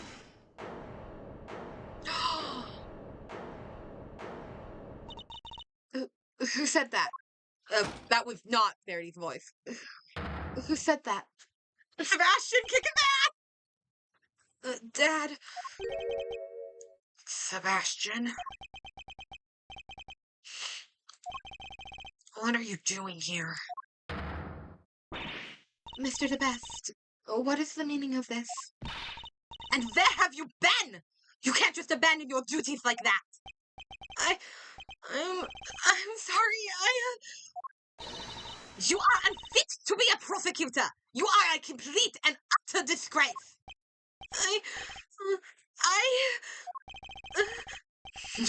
Why, Sebastian? Why can you not get it into your head? This is no place for an incompetent fool like you. Francisco whips him for using the word fool. Oh shit, I missed that line. Sorry, hold on. Baby boy! Dad, I brought some vital evidence. So, can I please, take my place at the prosecutor's bench? Pretty please. Well, Sebastian. This is certainly a surprise. The baby is here! Oh, and he's gonna kick his dad's ass! Objection! Oh, Sebastian, my boy. I've gotten into you. There's something different about you. What's going on? Sebastian, don't look at him. Sebastian, just walk over here. Don't look him in the eyes. Don't listen to him. Don't think about him. Just walk over here. We'll protect you. Just tell us what you got. Tell us what you have. Ignore him. Ignore him, Sebastian, baby. Dad, Come on, my boy. Spit it out. What is it? Do you want Daddy to play catch with you? it, isn't it? All right. Why don't you run along home, and I'll be with you soon. Get back on the stand right now. What's gotten into you, child? Shaking like a leaf. Objection! Edgeworth is gonna kick ass! Edgeworth is about to kill a bitch! Judge Gavel, the prosecution in charge has arrived along with the important new evidence. This trial is far from over. Surely you can't call an end to the proceedings just yet.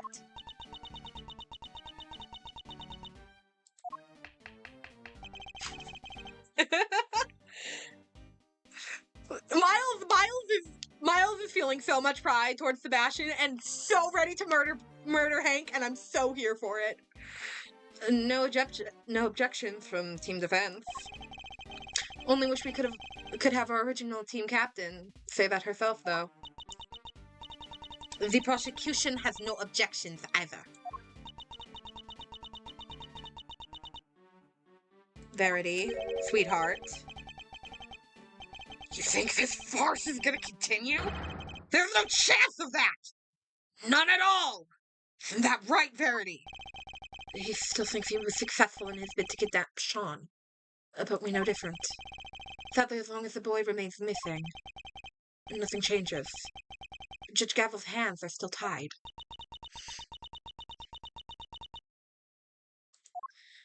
Oh god, I feel so bad for Verity.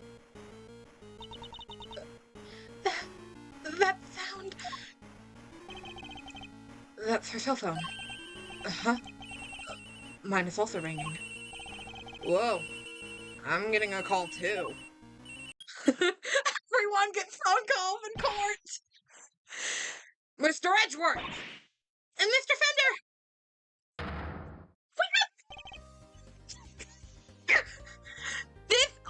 This scene is adorable! Like Sean, I love Sean wearing Gumshoes. Gumshoe is adorable. I love Gumshoe so much. I love that Gumshoe consistently gives his coat to people. That's adorable. I love Sean, presumably being the one who called Verity. It's adorable. I love them. I love this picture. We found Sean! We found Sean! Detective, you did it. The most important piece of evidence of all, huh? That's some stellar work, your great thiefness. Thanks.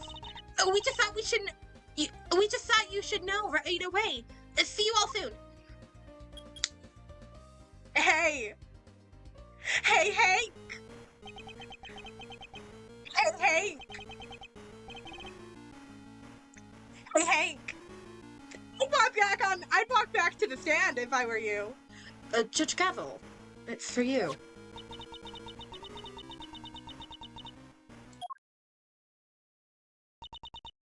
Hello? Yes. Yes, I understand. I'm so glad you're safe. Be sure to thank everybody properly. You'll do that for me, won't you? All right. Be careful. I'll see you back at home. Alright, now Verity can kick ass! Girl's ready! She immediately locked it in! She knew her son's safe and is immediately ready to go. The proceedings will continue. I feel a certain freedom returning to my hammer arm. This is some idiotic joke!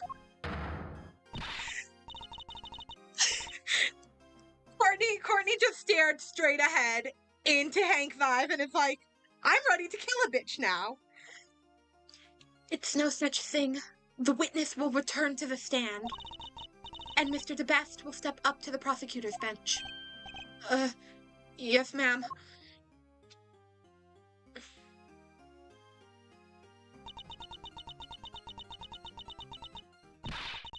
Sebastian DeBest.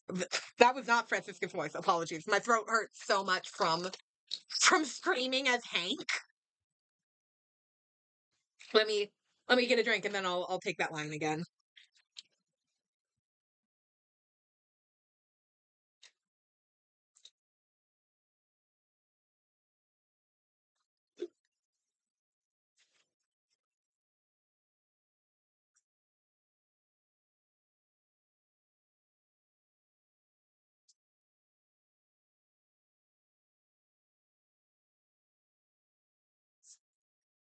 Alright. I forgot to turn my fan up because it got really warm in my room all of a sudden because the weather where I live is the worst. Sebastian the best. Yeah. I leave matters in your hands. Uh-huh. Facing down your own father. This won't be easy. I'll be looking on with interest. Do not disappoint me. I love that from Franziska, especially considering her, like, Von Karma and everything. That is her acknowledging Sebastian's trauma and being like, this is gonna be difficult, and I want to see you succeed. It's incredible. The writing in this game is great.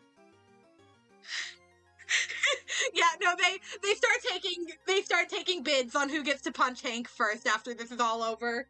It becomes a whole like national day, like a whole holiday. It's like Punch Hank the Best Day. It's called Punch Hank the Best Day.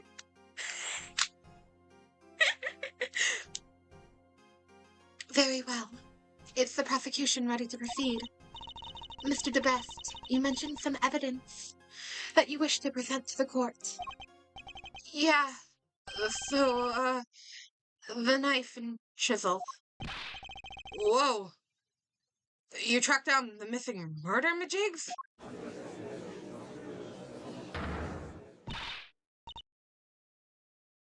Well, Mr. DeBest, did you? About that, I couldn't find them. I searched everywhere, but I was too late. Too late? How so? I remembered something. I saw Dad in the garage this morning. He was carrying something wrapped in newspaper. Where are you going, Dad? Oh, Sebastian. I was just on my way to throw out some trash. And then I heard this tinkling sound. Tinkling, huh? Let me guess. The bell for Mr. Canet's chisel. You mean to tell the court you believe the witness disposed of the evidence? Hank's like, shit! I did do that this morning! Shit! I tried my best, but I was too late. I'm sorry. You said you looked everywhere. Everywhere? Everywhere? Everywhere where? Literally everywhere. I even went to the dump. Oh. Oh. Sweet baby. Oh my god. Oh, I'm gonna cry. I want to hug Sebastian so bad. I hate seeing him cry. I got down on my hands and knees and dug through the garbage. I figured that the stuff had to be in there somewhere. Wait, that's Sebastian? Uh-huh. Hey, what are you doing here? Miles gets first punch. Oh, rude? He totally ignored me. So that's what he was doing. And he even went so far as to search the dump. But all I found was this. And this is a little pungent. And this is a little pungent for one thing. Yeah. And you're a little on the right side yourself, kiddo. I can smell you from here. What do you expect? And the knife. Probably somewhere among all the trash. There was too much to go through on my own. Very well. The court will accept the item you have presented into evidence. sweet baby. God, I want to hug Sebastian so bad. I feel so sad for him. God, he gets kidnapped and then God, this is Sebastian's no good, very bad day. You really have outdone yourself, Sebastian. You never fail to disappoint, dear boy. You dug through rotting garbage with your bare hands? That's all you have to show for it? You drive me to tears. You do. Objection! Might be a little soon to turn on the waterworks just yet, Dad. Let's take a closer look first. If you wish to waste your time, be my guest.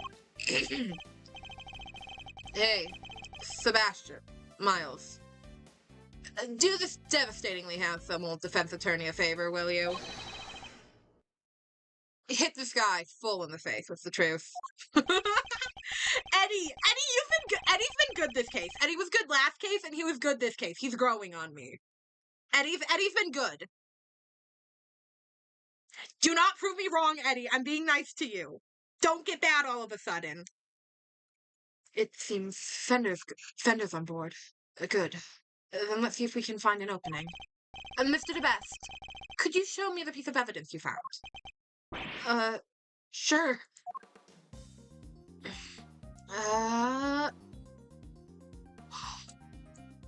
Wait. Oh. Hey, guys. Wait, okay, there's an E there. There's a D there. D-H-E. Oh, I can't find this is the print from Hank's gloves. Let's open it up, shall we? Oh, we can only hope there's something of value inside. What could this be? The bell that was on Mr. Canis's chisel. Perhaps there's some trace evidence that can prove one way or another. It's no good. Look at it. It's spotless. Well, Mr. DeBest, do tell. Is there anything interesting inside your little scrap of paper? Of course there wasn't. Why would there be? Why was it even accepted into evidence? It's literally a piece of trash. Sorry, gentlemen, but the truth hurts. Where's Sebastian's efforts are for nothing? It's true. The bell may not be of much use as evidence. No, wait, but wasn't the bell on Canis's chisel like only one of two, and the other being on his dog's collar?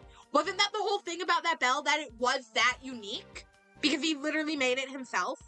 Can't we just compare the two bells?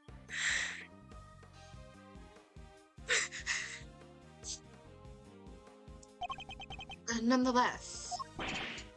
Come on, Edgeworth. We can't give up yet. As calm and collected as ever, I see, Miles. Unlike my poor idiot son there. You know what? I get first punch. Are we to assume that the prosecution has nothing more to say on the matter? Very well. Objection! Not so fast, Gavel. We're not done yet. There's one thing we still haven't looked at properly. Really, my boy? You want us to believe that there's more? Desperation's never a good look, you know. I'm first punch. Miles gets second. Then everybody else gets to wail on him, but I get first punch. It seems Sebastian isn't quite ready to give up just yet. And for once, I think we're both thinking the same thing. Namely, that we might not necessarily be dealing with a useless piece of trash. We can't know for sure without looking at it more closely, but if I'm right, we're talking about... Oh, I don't have it in my inventory. The newspaper. I'm talking about the piece of newspaper. The bell was wrapped in. It seems we really were thinking of the same thing. It's beautifully it is. tear-jerkingly so. Some might call it heroic optimism. Some might call it clutching at straws. But whatever one calls it, to put all one's faith in a worthless piece of garbage, that takes belief. Well, let's take a closer look and see if it's as worthless as you say, shall we? Sebastian, if you'd be so kind. Oh. Hey, guys! Hey, guys! Hold on, let me... Hey, guys! Hey, guys, where have we seen these letters before? Where have we seen these letters before, guys? Are these finger marks? And look, it's covered in some sort of oil.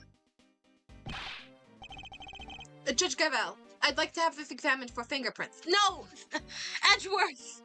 Edgeworth, it's a glove! You have the glove in your pocket! Edgeworth! Edgeworth, we have the glove right here! Edgeworth, I love you, but you're so stupid sometimes! No, Miles is signing the adoption paper as we speak. Could I request that you call on somebody from forensics? Very well. Summon a technician right away.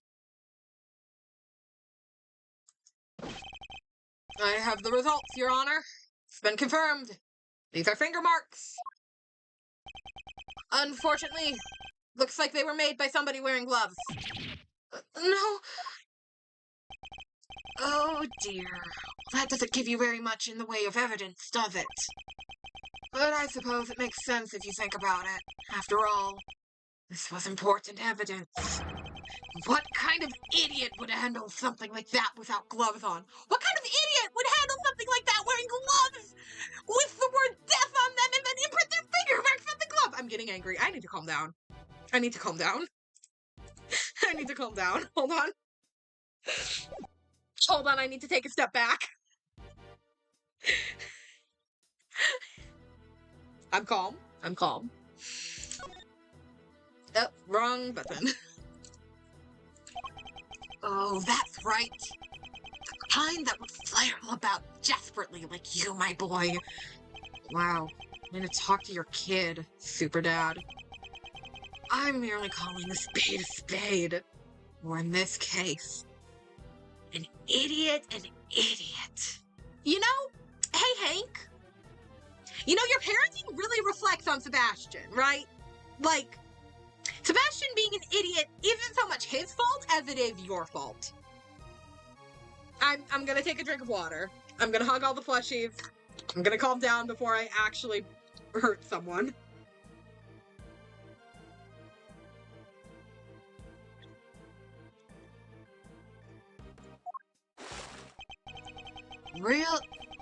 Those who are truly the best know how to keep their emotions out of things.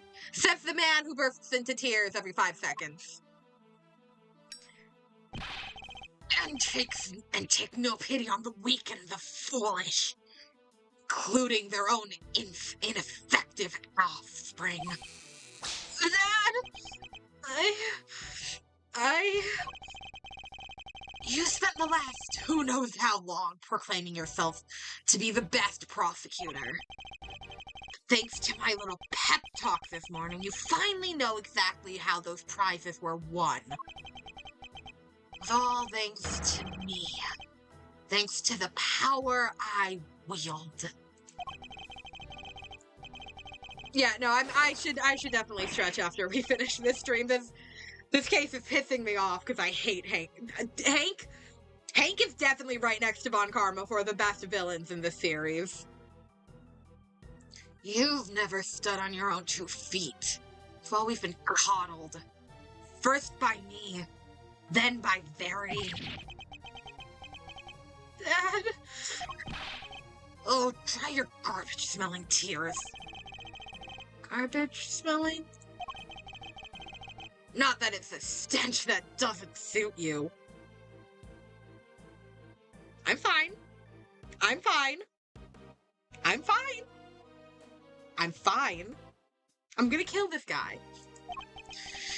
Even if it does make me turn up my nose in disgust. Objection! No, you're wrong. I am my boy. Wrong about what?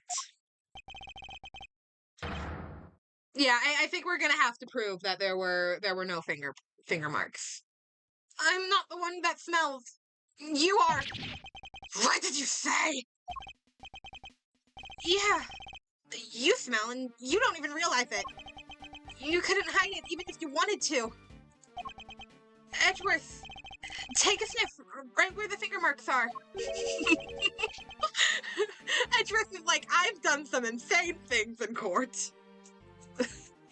You want me to smell it? Is that oil? Yep. And I know where it came from. Oh, wait, I know it from somewhere too. It smells of engine oil in here. I guess the best senior must be something of a motorhead. That odor tells us something important. It tells us exactly who threw this piece of evidence away. But I guess my dad's right. I guess I'll never be really the best. I'll never be able to keep my emotions out of things. And I'll never be able to stand up to him no matter what he's done. Sebastian. Be strong, Sebastian. Remember what you told me. You said you were going to be different from your father.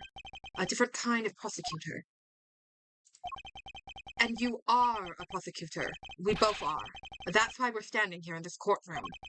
A prosecutor's highest responsibility is the truth. To see that it comes to light, no matter what. I need to give Sebastian a hug. We expose crimes, and we see that their perpetrators are punished, no matter who they may be. So if you truly mean to continue on as a prosecutor, you know what you have to do. I made you a promise. I said that if you could summon the courage to find your feet again, I'd help you. This isn't something you should have to do alone. I'm here. I'm right beside you. Fucking Dadworth is real. Thanks, Edgeworth. You're right. Those finger marks tie my dad to this crime. We just need to show everybody how. Eat shit! Take that! Take the best! I hit my microphone! I just knocked the shit out of my microphone on accident! I went to clap, but my hands were too close to the microphone!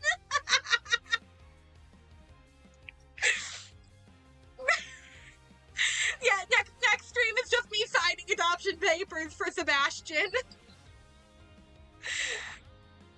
The smell you pointed out to me, Sebastian. It's the smell of engine oil, isn't it? Motorcycle oil, even.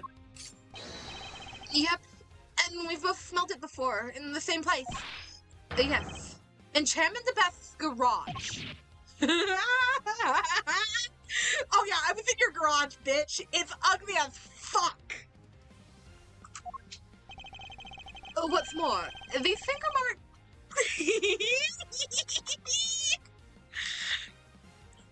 What's more, these finger marks feature some distinctive patterns, don't they?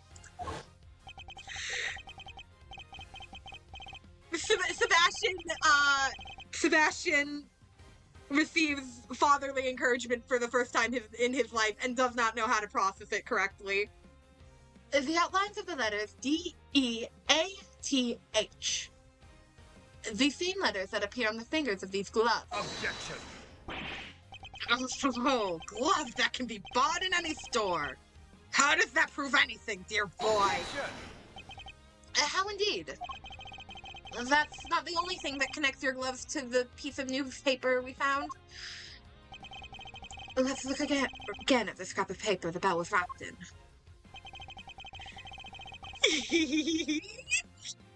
This is what I love about Ace Attorney. This is incredible. And compare it with the gloves we found in Chairman DeBest's garage. There's a feature that undeniably connects the two. Take that! And this right here connects the two pieces of evidence without a shadow of a doubt. It does?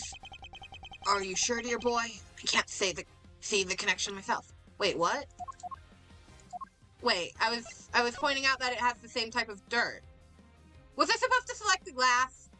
Okay. Well, luckily you don't need to see it. Edgeworth? I can't see it either. Ugh. Did I pick the wrong part? Okay. No, this one doesn't have glass on it. Oh, is it the torn A? Okay. Come on, look at the newspaper again. There's something on here that matches those gloves. And only those gloves. There has to be. Just as I thought. You can't prove anything at all, can you? I wouldn't be so sure about that. There's a feature that undeniably connects the two. Take that! Look at the letter A on the finger. Half of it is missing. Exactly as it is in the print in the newspaper. What? I would also like to draw the court's attention to the dirt on the... Fuck off, game. Fuck off. This is a personal attack. Fuck you. I would also like to draw the court's attention to the dirt the gloves are covered in. I think it might be worth having its composition compared to that of the dirt on the newspaper. A match would make for even stronger evidence that the prints were made by Chairman DeBest's glove. Officer, I have the dirt on these two pieces of evidence compared right away.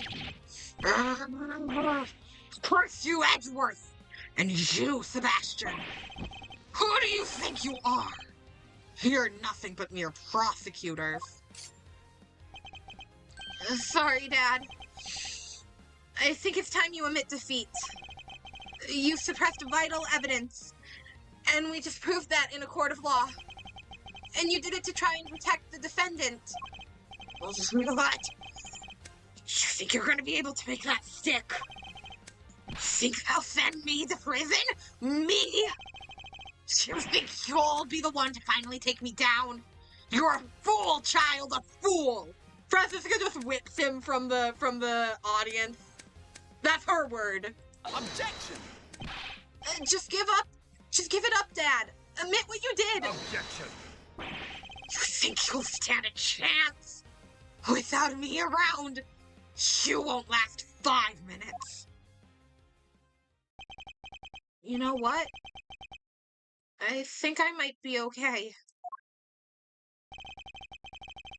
All I ever wanted was to become a prosecutor. To make you proud. Yeah, no, Sebastian, you can stop calling Hank your dad. You don't gotta do that anymore. But after your men kidnapped me, and I was lying there in the dark, all on my own, I got to thinking how powerless I was in all of this because of you. I almost gave up. I almost lost sight of the truth. But then Edgeworth appeared out of nowhere and showed me a way forward. I don't need your approval anymore. And I don't need you. After all that, I found the evidence on my own, didn't I? My men? Kidnapped you? What are you talking about? Objection! I guess the courtroom is as good a place as any to tell you the truth, Dad. Be careful what you say to me, boy. You may live to regret it. You're a fool, Sebastian, and you always will be. I know you hated me for as long as I can remember. But I want you to know that despite it all, I've always looked up to you as my dad.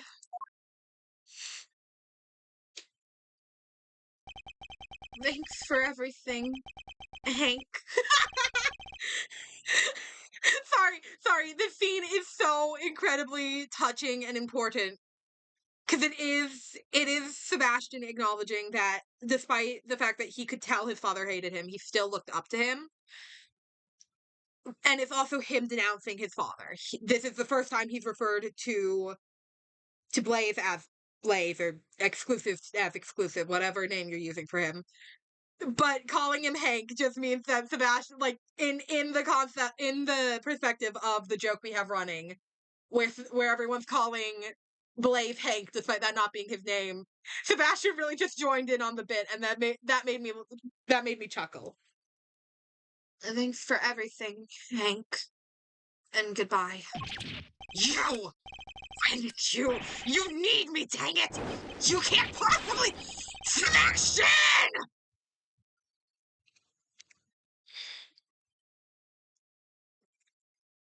Ow.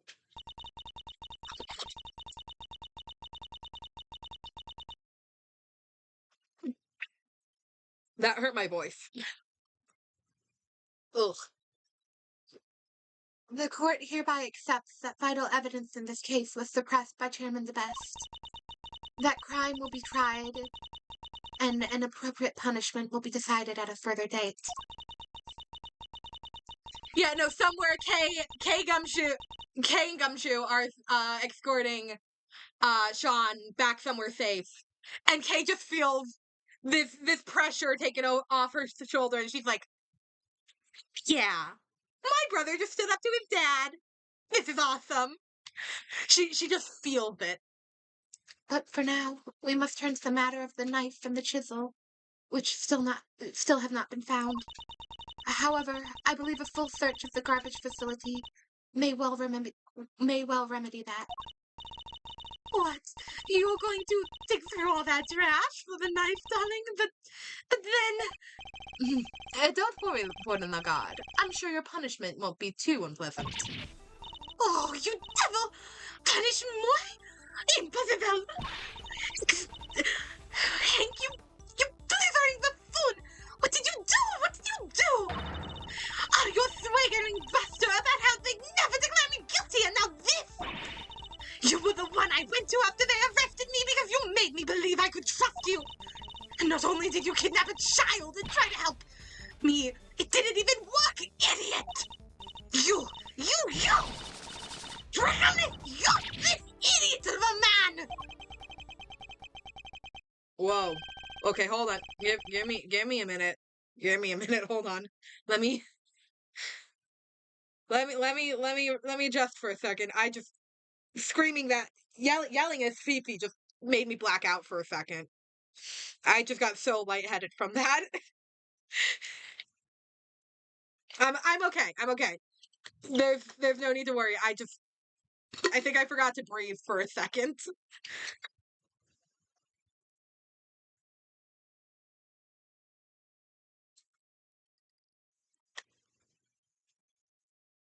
Okay.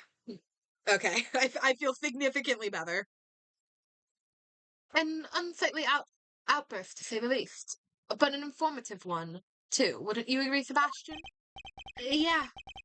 She really let some juicy info slip there. Right? She did, right? Yes, she did. Well, we really need to work on your confidence. Yeah, I think we should put Sebastian in therapy.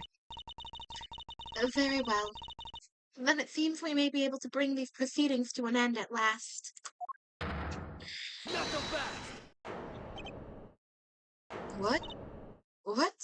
What? Who's that? Lang? I do not have time for your bullshit today! I do not have time for your bullshit, Lang. Go sit down. You can go sit down in a corner. Dude, I like everyone else. Dude, I like Sebastian more than you. I like Francisca more than you. I like Edgeworth more than you. I like Verity more than you. I'm starting to like Eddie a lot because he's yet to remind me how bad he can be at times. I will hate you, Lang. You can go sit down in a corner. play your cards carefully. There's a reason you're not on my plushie puddle. There's a reason you're not on my plushie pile. Sebi can come with you to therapy in spirit. Sorry, Judge Gavel. Your happy ending will have to wait. Langsby says the end of the trial's not necessarily the end of the matter. Who are you? I love Verity being like, who the fuck is this? I've known everyone else who stormed into this courtroom. This one's new. Just a lonely lone wolf, investigating by the name of Shilong Lang. And you have some sort of objection to these proceedings, I take it? Not really. Your suspect over there is guilty for sure. Guiltier than you know. Lang? Like the Lang from 12 years ago? Yep. Good to see that you're finally about to pay for your crimes. Yeah, no, Edgeworth is just like, he's some wolf that keeps showing up. Just ignore him. Get back to the sentencing. Even if it did take a while for you to get what was coming to you. Agent Lang, explain yourself. Are you familiar with that? Not another one of these! Not another letter number case! We had DL6, we had, is FL9 the one from Rise to the Ashes? Rise from the Ashes. God, there were more. We have the IS7 case. We do not need an SS5 case, Lang. Leave! Leave! Get out of this courtroom! You're not allowed here! I'm objecting! Are you familiar with the SS5 incident? I certainly am. It happened 12 years back. Wait, 12 years? Oh god, more flashbacks, okay. Look, a lot happened, okay? This was all 12 years ago or more. My father and the president being friends, family being the ones who kept them safe. He just changed one day. It was like he became a different person. Now he doesn't trust the police one bit. I wonder what happened 12 years ago. Could this all be connected to Agent Lang's father and his relationship with the president somehow? They had a bad breakup. It was ugly. It was not good. They ended on real bad terms. Cecil and Guard and Hank the best in the flesh. I've waited a long time for this day. After all, you're the ones who threw my family's name into the dirt. Are we to assume that you have some personal connection to the incident in question? I do, but I'm not here to talk about the past. Not yet, anyhow. Lang, you're the worst. Go home. Go back to your country. I don't want you here. That was mean, but no. Get out of the courtroom, Lang. I don't want to deal with you. Oh no. Oh no! Oh no! I just almost ripped the ear off of non-binary bunny. Fuck! Oh no! Okay. I have to sew that up after stream. I'm gonna grab a different plush. I just almost ripped the ear off of my non-binary bunny plushie. Okay. No. I've been fairly rushed with that plushie because it's so soft. It's the one I use. It's the one I grab whenever I have big emotion. I pulled on the ear slightly and I heard it tear. It's fine. It's still like half attached. I can sew it up after stream, but we're just gonna put it down for now. Right now I'm here for you, Gavel. Me? You and one other person.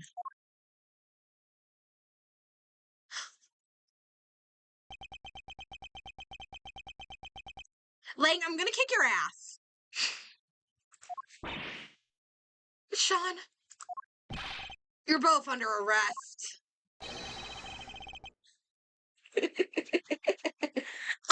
I'm sorry. It's this sprite of Lang where he slides back on the screen before pointing looks so silly with the accents of Agent Sheena.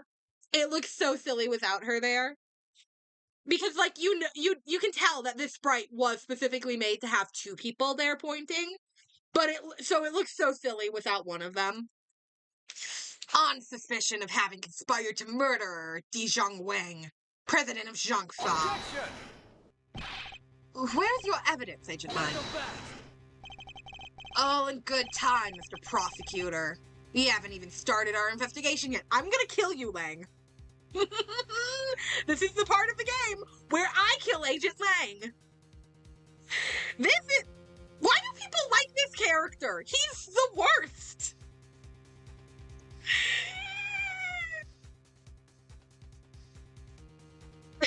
Lang heard about the Hank joke through the grapevine and just got on top of it. Everyone's here to call Blaze Hank. This is the part of the game though where I do murder Agent Lang.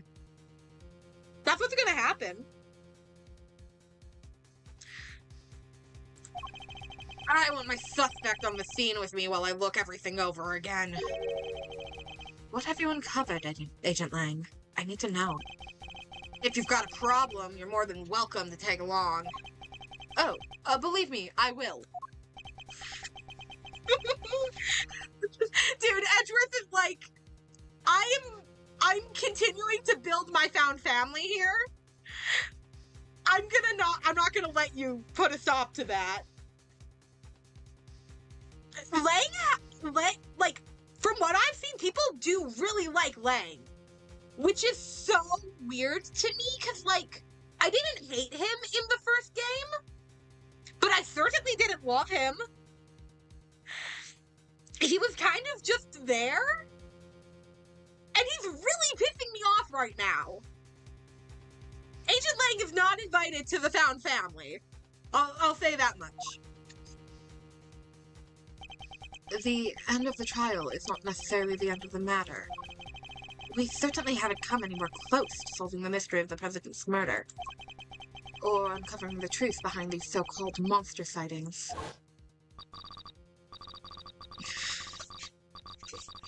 Why? Why do we need to see the scene again? I'm not reading it out. I'm not reading it for the fucking 100th time.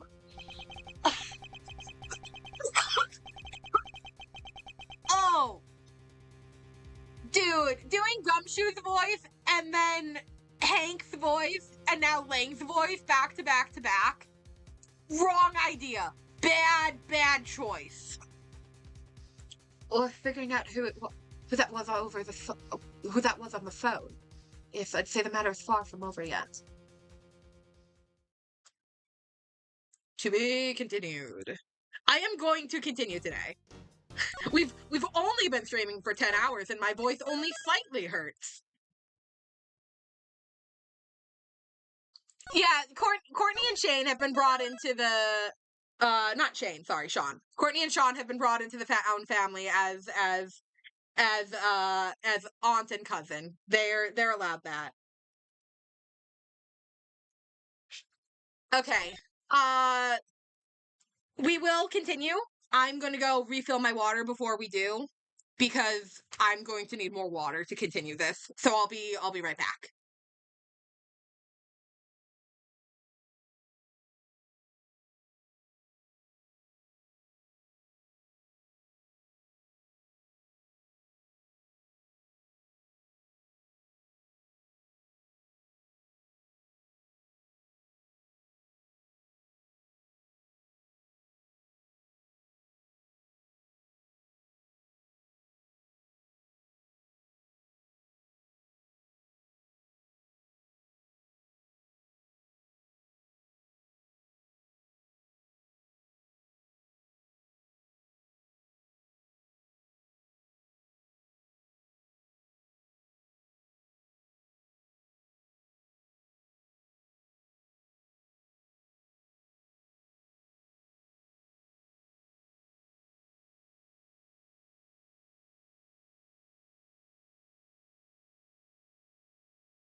I return.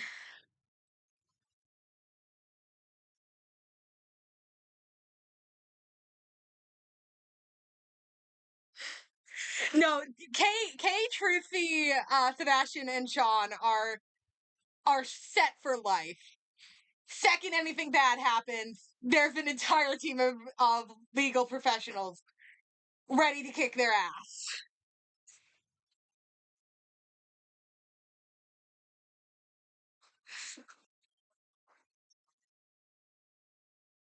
Yeah, no, Apollo, mixing in Courtney and Sean to this equation makes makes Apollo's confusion even more crazy.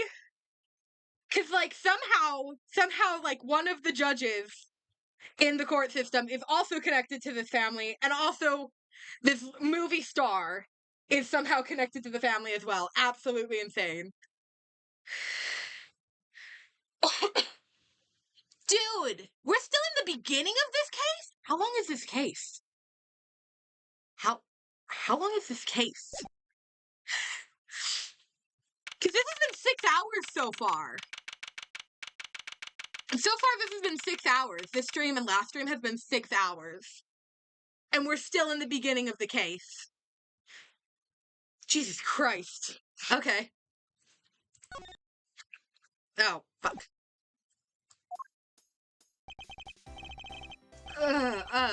Could you maybe calm down a little? Calm down? No way, Jose. Not until y'all come clean. It's for your own. It's for your own good. It's for your own good, dang it.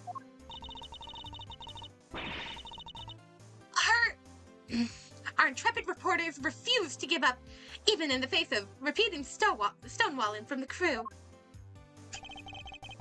Look, you ladies need to stop harassing these people, or I'll have to ask you to. You cops sure got a lot of nerve! Y'all are the ones who let Taurosaurus run wild! Hoping to hide the fact that they bred this menace themselves, the staff cling desperately to their story. Look, we're really not breeding anything. This is a movie set. Says the gal who told me she done seen Gordy with her own dang eyes. I thought something. But that doesn't mean we're keeping monsters here. I think this is probably Lang. Alright, break it up.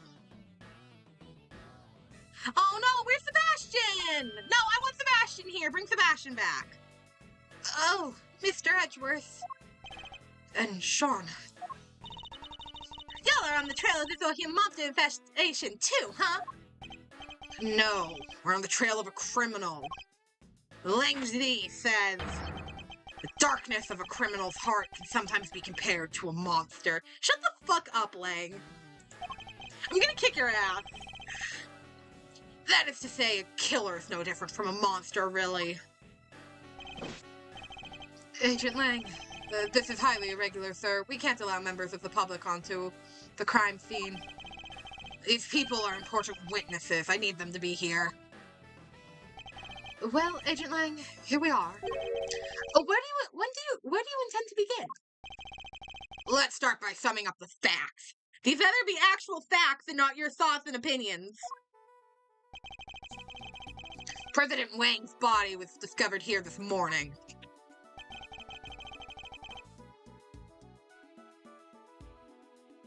Oh God. Okay. Okay, so we're gonna be here for a few streams. That's good, because I am enjoying this case so far. He hadn't been seen since the night before last. Yes, he slipped off without his bodyguards noticing, if I remember correctly. So he was missing for over a day.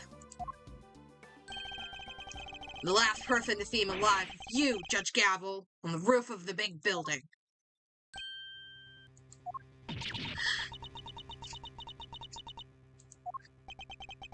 Why did the two of you arrange to meet? I'm sorry, but I can't say. Not even to defend yourself from an accusation of murder. Why? Why can't you just tell us? Please, Gabble, we're trying to help you. Not so fast. Her! She can't say because she'll only incriminate herself more. I know you had something to do with the president's murder, and I'm gonna prove it. Objection! You said yourself that the body was only found this morning. How do you explain the time that passed between Judge Gavel's meeting with the president and then? Not so fast. That's exactly what I'm hoping we're about to find out. In particular, I'm particularly interested in what happened last night. I mean, I think we were on the roof last night. There was literally nothing up there, my dude. So, why don't you tell us exactly how it all went down, Sean Fenn? Me? We know you were here on set last night. You were? Sean?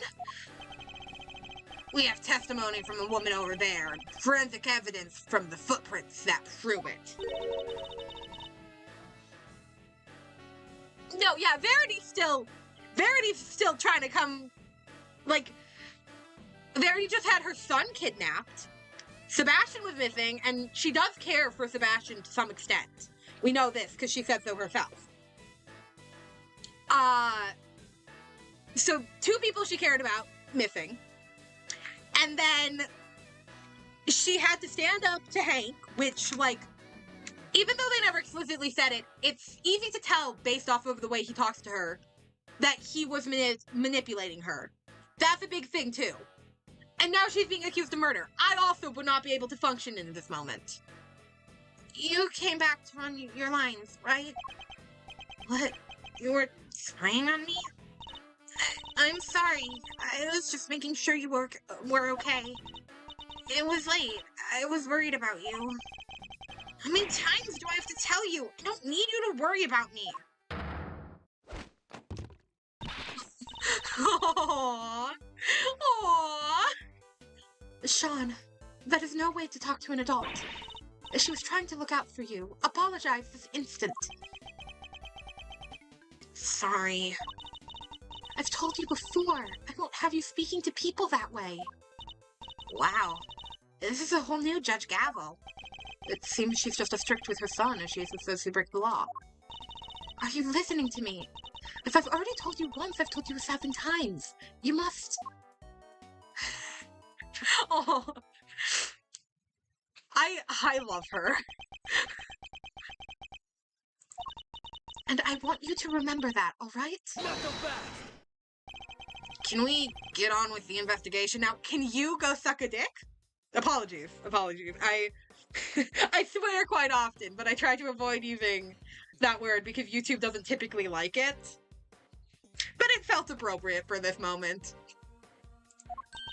Oh, of course. Forgive me.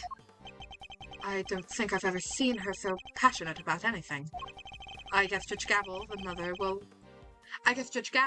mother, will take a little getting used to. Are we to understand that you're accusing Sean of being involved somehow, Agent Lang? I just want the truth. I need to know why the president was killed. By who. And I don't care what it takes. I'm gonna find out. I'm gonna kill you. I guess it makes sense for him to be so determined. The president was practically family to him.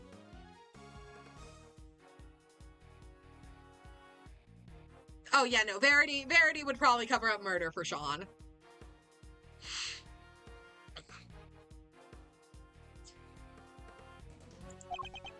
Alright, Sean, perhaps you can tell us what happened last night.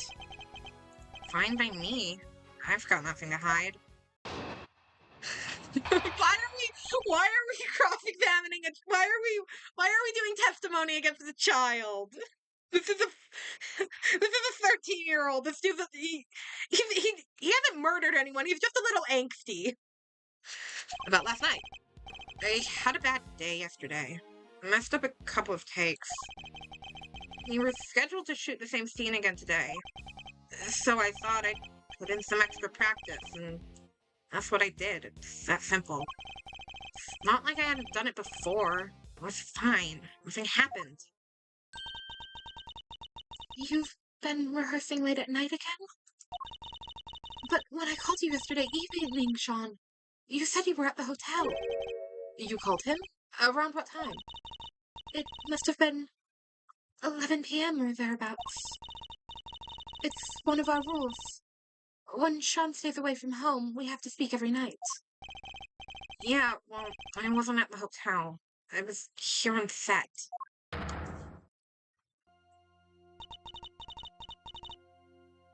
Yeah, no, Kay takes all the kids out for ice cream. On Edge with his dime, of course. He probably gave her the money willingly. They all deserve a little ice cream after this. And then they go for ice cream again, like a week after this, when Phoenix loses his badge and adopts Trucy. I'm not kidding about that, by the way. The timeline of Investigations with the timeline of the games is ridiculous.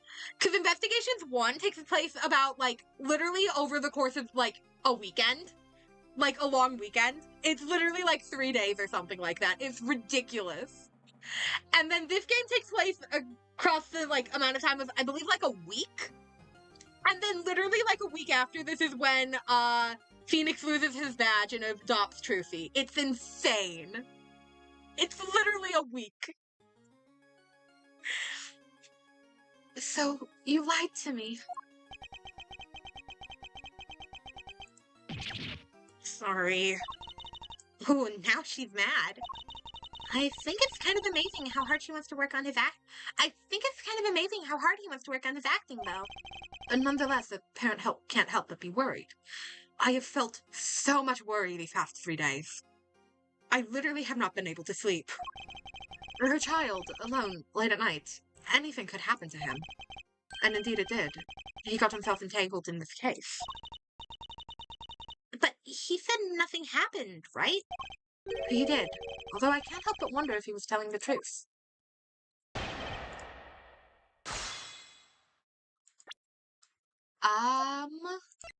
Sean's rehearsal tape. Yeah, where did he go in that, I guess would be the question. Miss Hart's statement. Monster footprints. I'm just reacquainting myself with what we have about all that. Yeah, no, Kay's like, hey, Courtney, I want to take Sean out for ice cream again. Some stuff just happened, and I think we need to have, like, a fun family day. I think we need some ice cream. Okay, about last night. I had a bad day yesterday, messed up a couple takes. We were scheduled to shoot the same scene again today, so I thought I'd put in some extra practice, and that's what I did. It's simple. It's not like I haven't done it before. It was fine. Nothing happened. Hold it! Are you sure about that? Are you sure about that? What do you mean? Of course I'm sure. It was just a regular evening. Nothing out of the ordinary. Huh? A regular evening? How can you say that somebody was... Okay, he's just a child. You mustn't be too hard on him. Nothing happened. Really. Nothing to do with the case, anyway. At least that's what it sounds like he wants us to believe. But wait, don't we have some evidence related to what happened last night? Oh, we do. We also don't have time to be humoring the lives of a child. Let us use what we have to point out the contradictions in his testimony. Alright. Present.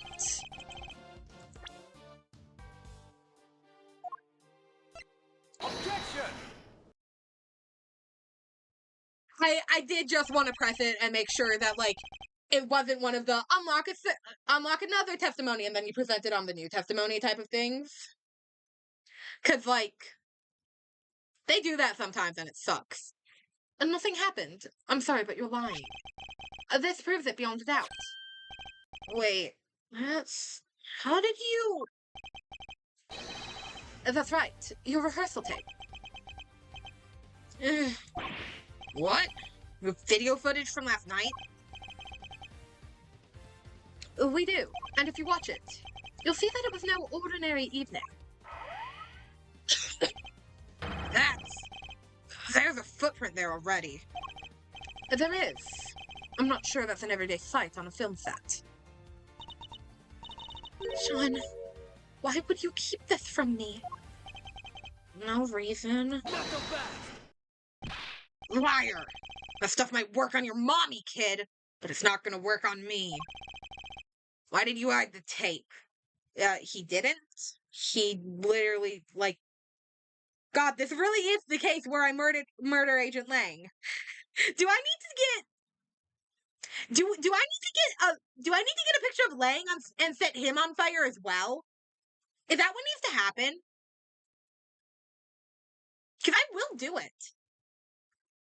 I will set Lang on fire. Sean, you have to tell us. You? Look, I just didn't want anyone to see me rehearsing, okay? I don't like it.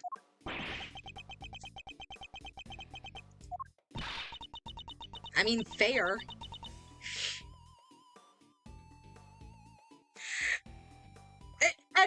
Edgeworth and Courtney are both holding each other back from punching the shit out of Lang. They're both... Alright. Should we set... Alright, give me a second. It won't be as... It won't be as over the top as, Hank's, but I can quick set him on fire. He's attorney. I need a picture of him first. Lang?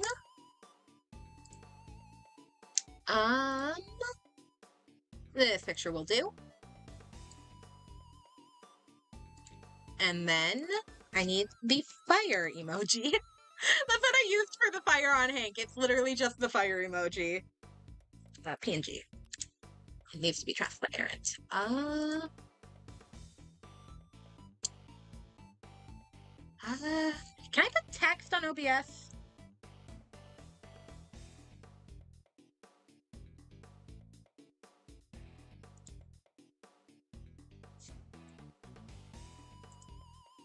Oh, cool. Okay. Fire emoji.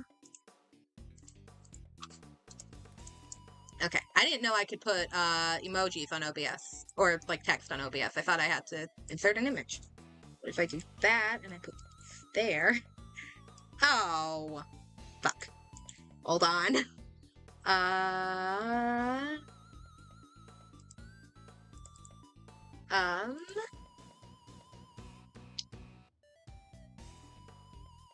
Fire emoji, copy and paste.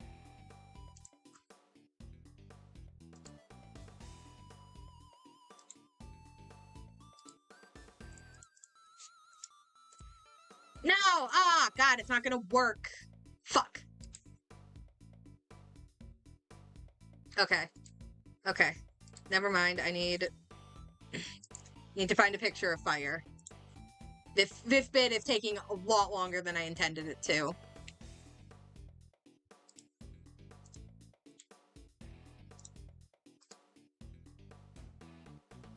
Lang really is Twilight wannabe, isn't he?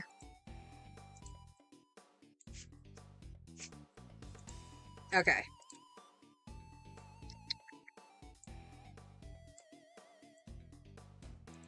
Okay, here's a picture of the werewolf.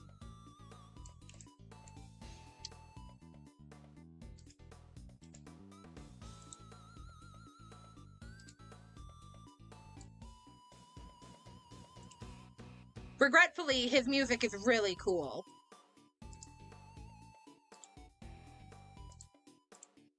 Okay, that is not a PNG. That is not a clear background.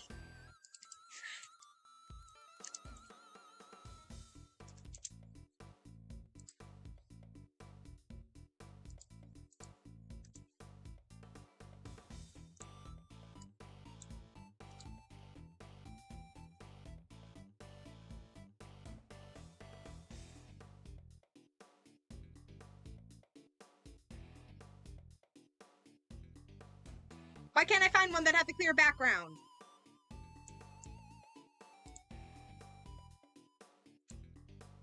No, none of these have clear backgrounds. Fuck.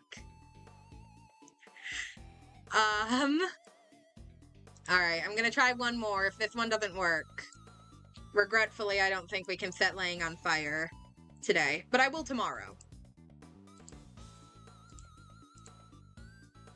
Oh my God, we can set Lang on fire! There we go.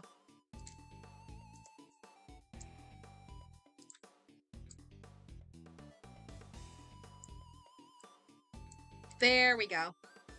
Satisfied? We've set the werewolf on fire.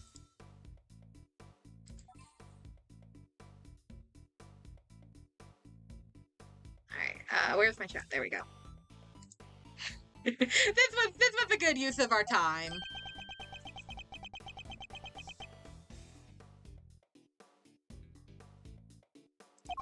So, you were embarrassed. Is that it?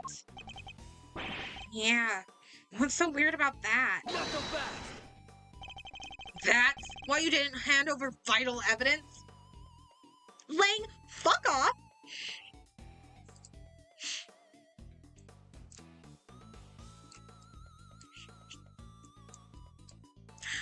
Lang, fuck off! He is 13? Probably doesn't understand what isn't even vital evidence because, you know, he wasn't aware it was vital evidence! Fucking die!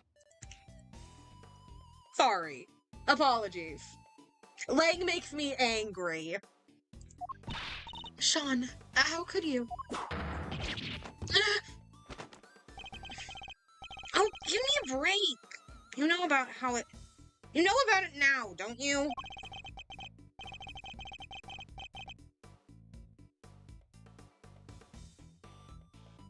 Oh, most certainly. Sure, the footprint was there, but I just ran my lines and went home. How was that?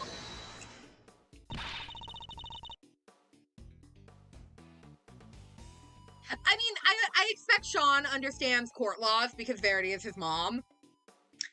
But, like, again, he's 13. 13-year-olds are probably the least, like, rational people ever.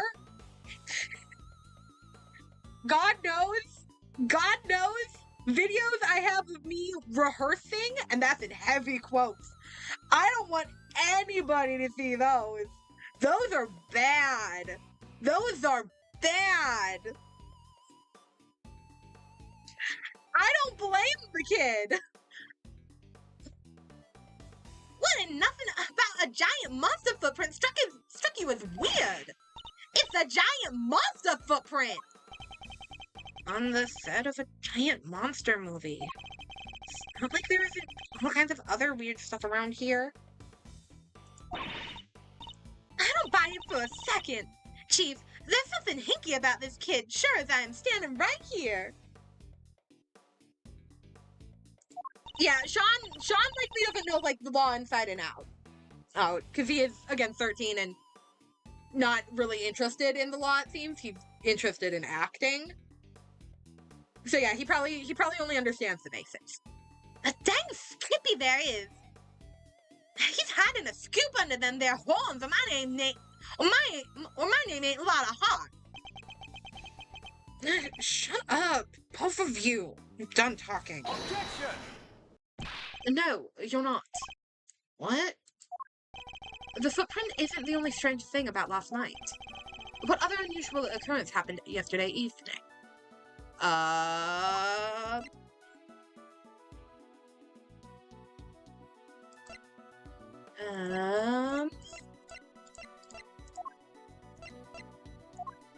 think it's just him disappearing, right? This piece of evidence points to something else strange that happened yesterday evening. It does? What? You don't see it. No surprise there, I guess. You're still only a child. Says the guy who clearly thinks like one. Get that junk out of my face. I must have messed up somehow. We need to think back over everything that happened yesterday one more time. We do. I'm not about to let that boy make a mocker of me again. Seriously? I think you have more important things to be getting upset about right now, don't you? Come on, what happened last night? Again, we have to think. What other unusual occurrence happened yesterday evening? Okay.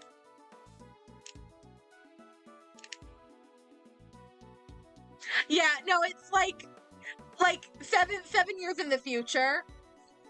They're making more of the Taurosaurus movies or whatever. And Trucy's like inviting everyone to the premiere, to like an early screening of the premiere. And Apollo's like, what? How do you have tickets to this? And yeah, no, it's just like, oh yeah, our cousin is the lead in the movie. He was able to get him for us. It's cool. And Apollo is just desperately confused what the fuck this family is. What the fuck this family is going on. Because, like, what? How is everyone ever a part of this family? And he's never heard about it before. Okay, what happened last night? Not the letter. Not the building. Not the poster. Not the privacy notes. Not the footprint. Oh! Take that! The head fell over. The model of the Tyrannosaurus head fell from the roof of the trailer last night. Did you expect us to believe that you knew nothing about that? I don't know what you're talking about. Is that so? I told you. I ran my lines. I went home. That was it. What do I know about some stupid falling head? Yeah, Edgeworth and Phoenix just keep collecting stray people. It's really getting concerning at this point. Or are you saying you can prove I know something about it? Sadly not. It's entirely possible that the head fell after Sean left. No proof, huh? Then this conversation is over. If something tells me he doesn't want to talk about last night anymore, then it's absolutely necessary. What is he hiding? Not so fast! Hold it right there. What is it, Agent Lang? So it's just as I thought. Thanks, Mr. Prosecutor. This footage of yours backs up my theory nicely. What? There was something else on that tape?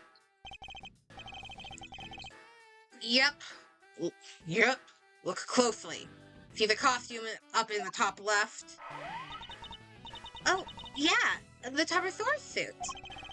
Something's different. Do you see it? I'm not sure. He's just kind of hanging out and looking a little saggy. Oh, and the zipper on his back is done up tight. The zipper? Oh. Uh-huh. That's... Yeah. I guess you all see it now, right? On the tape, the zipper is wide open. Why? Because somebody's inside the suit. That's why. What? Mr. Powers, that zipper, what can you tell us about it? It's a zipper. It goes up and down.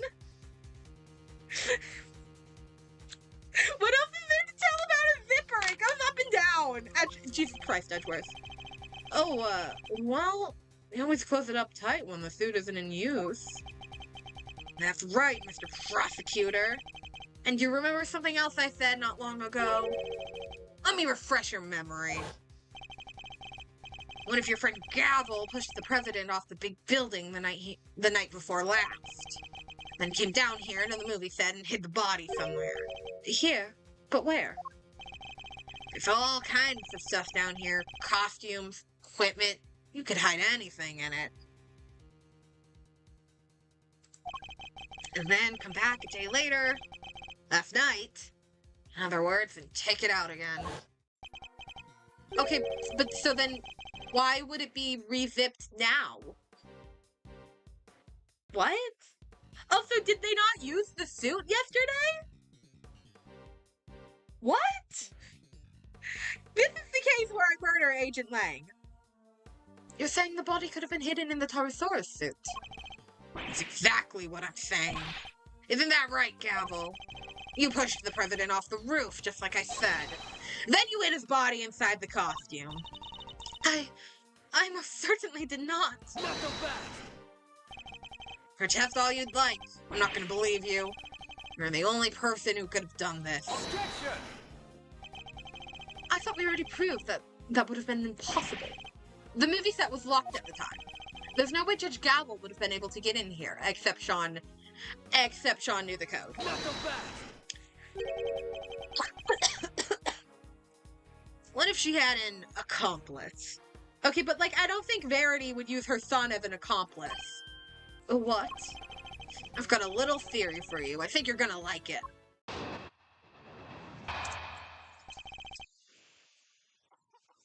Excuse me. Mother and child murderers. What if Sean was waiting down here when Gavel pushed the president off the roof? The two of them were working together, the problem of the lock goes away. They then worked to hide the body together too. Like dragging it over to the Tarosaurus suit, stuffing it inside. It is unfortunately a game theory. Unfortunately, I don't think Lang's gonna be invited back to do another, because that's a shit theory.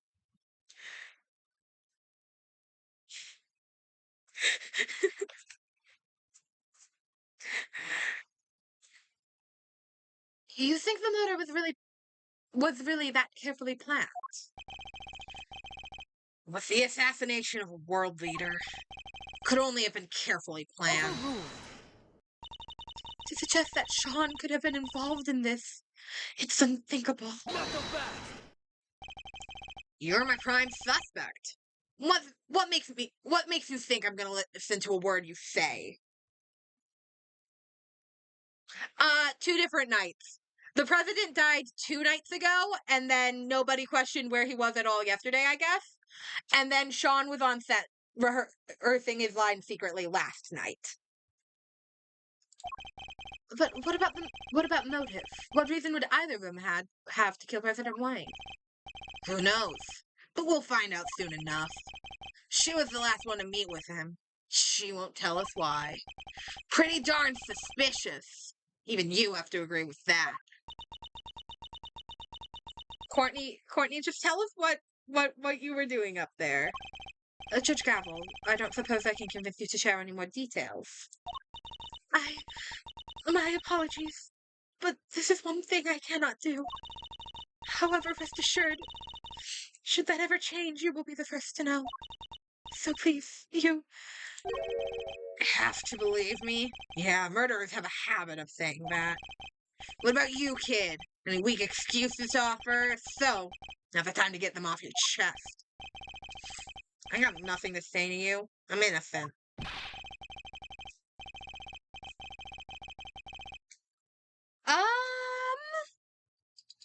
Edgeworth has been accused of murder. Kay has been accused of murder twice.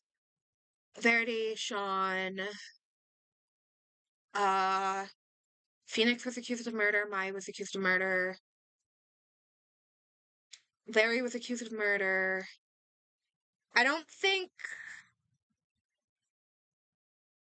Sebastian is one of the few of this family, but I don't believe Eddie's ever been accused of murder. And I also can't remember if Trucy has ever been accused of murder. Both as tight-lipped as each other, huh? But let me guess, still gonna try and slick up for them.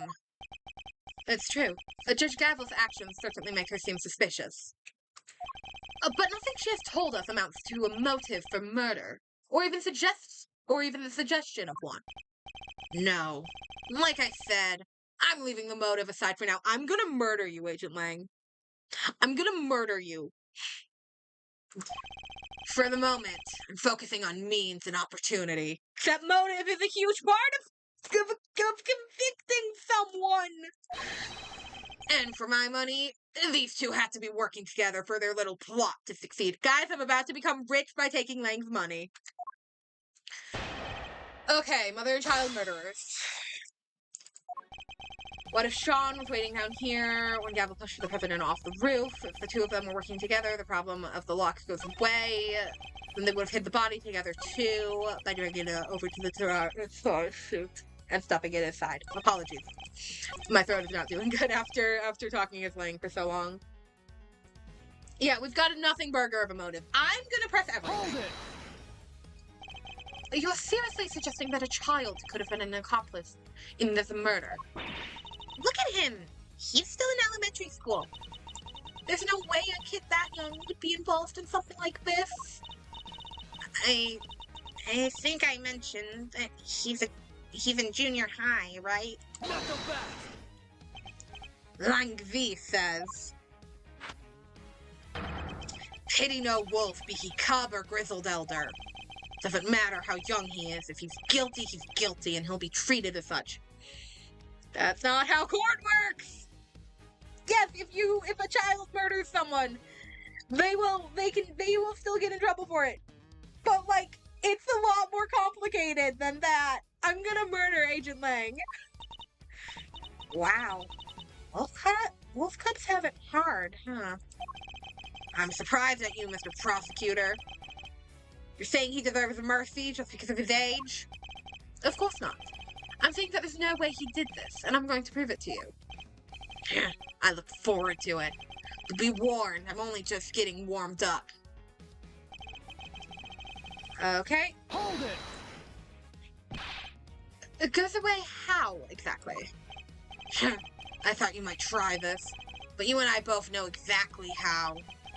Let me make it nice and simple for you. First, she pushes the president off the roof. Pushes. Okay. Then the kid opens the combination lock because he knows the code. Yep. Kid opens code, knows lock. Gotcha.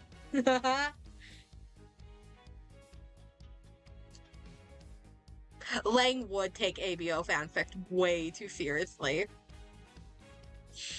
Do you guys know that the whole, like, alpha wolf type thing was disproven? Like, that's not how it works in wolf packs. So Lang is full of bullshit here, is what I'm saying. No, okay, the other way around. And that's it. It's that simple.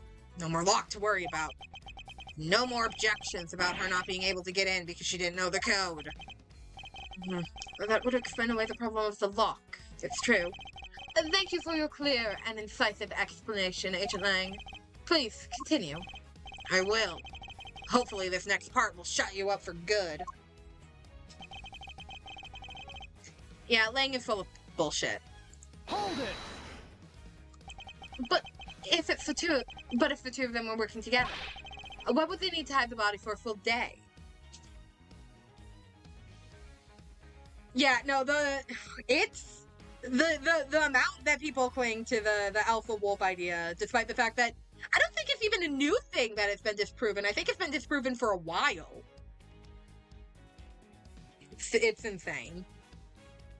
Not so fast! Well, look at the situation right in front of you. Thanks to that little ruse, we're still puzzling over what they were up to even now. But if you let me speak, I can clear this whole mess up once and for all. Yeah, no, like, I do think it's important to bring up. Courtney isn't exactly buff. Like, I think she could hold her own if someone tried to punch her. But also, President Wang is, and I'm saying this as someone who is also a little chubby.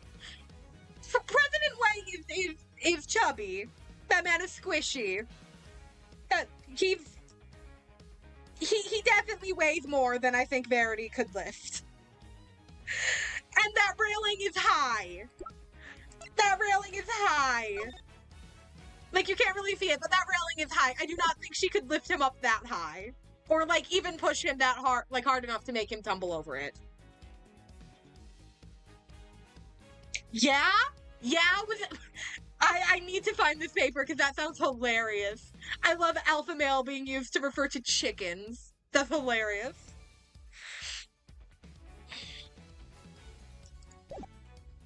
Really? Good. So, like I was saying, they work together to hide the body. Hold it! How did they not find it? The video doesn't show the inside of the suit. You can't say for certain that there was a body in there at any time, can you? Maybe not. We can take a look right now.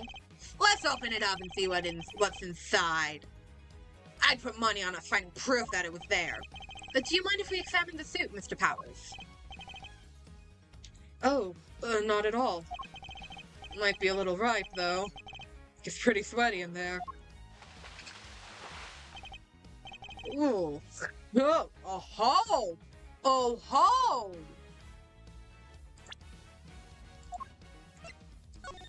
the same shit that's on Hank's glove. It's filthy. Yeah, that's weird. I always clean it out pretty good. If you don't, it can get kind of moldy. Not so fast. In other words, what we're looking at is proof that somebody other than you used the costume. Okay, but can we get forensics to test it, please? I call forensics to the stand. What is it? What is in the suit? Can we use forensics? If the president's body was in there, would be his prints or something. Can we please get forensics on the scene? That dirt in there must have come from the body. I guess the president was lying right in the middle of that footprint. He probably would have gotten pretty dirty. Exactly. Well, everybody happy. The inside of the suit is covered with dirt. Must have been from when the body was hidden there. Hold it. Somebody get labs! If the dirt is from when the body was hidden in... Ooh, apologies. If the dirt was from when the body was hidden inside the suit, we're assuming that it came directly from the body, correct?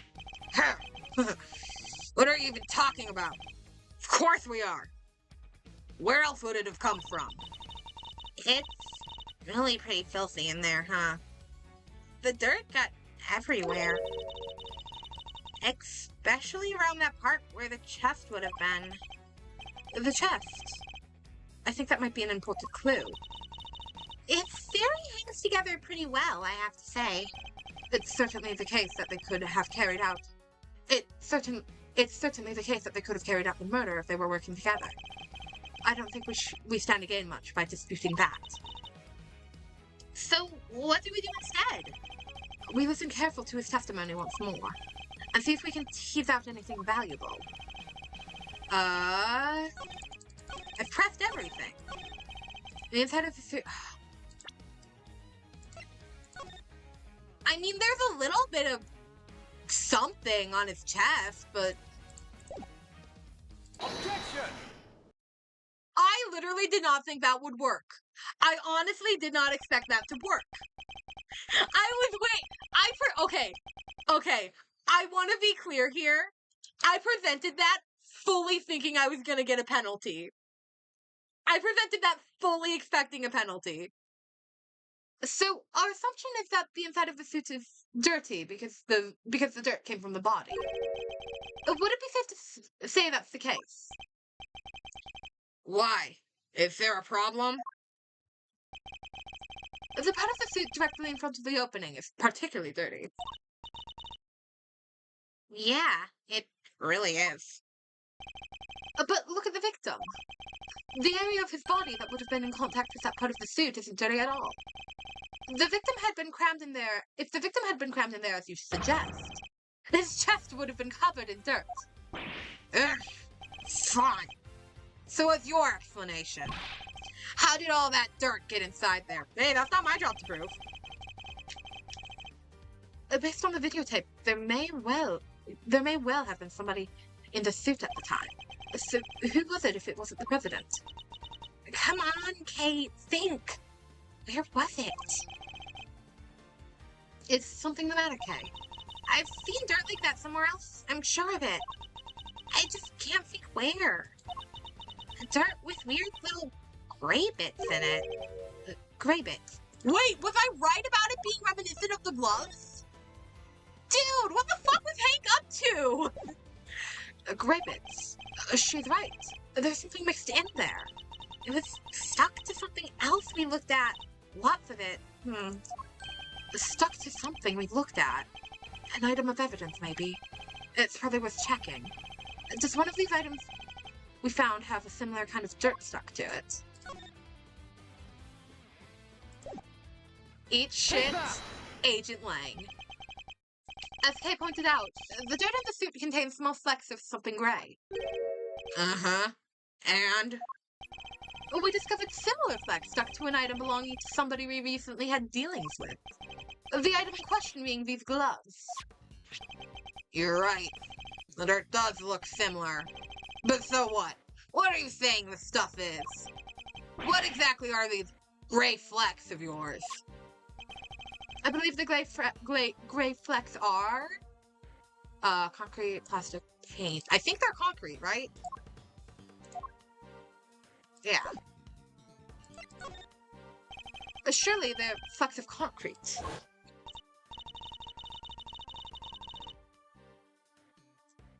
Oh, well, look at all the little broken up bits around the footprints. Oh, like all the little broken up bits around the footprints, you mean? Exactly. And who did the gloves on which we found similar dirt and gray flecks belong to? What the fuck were you doing, Hank? Chairman's Best. We found them in his garage.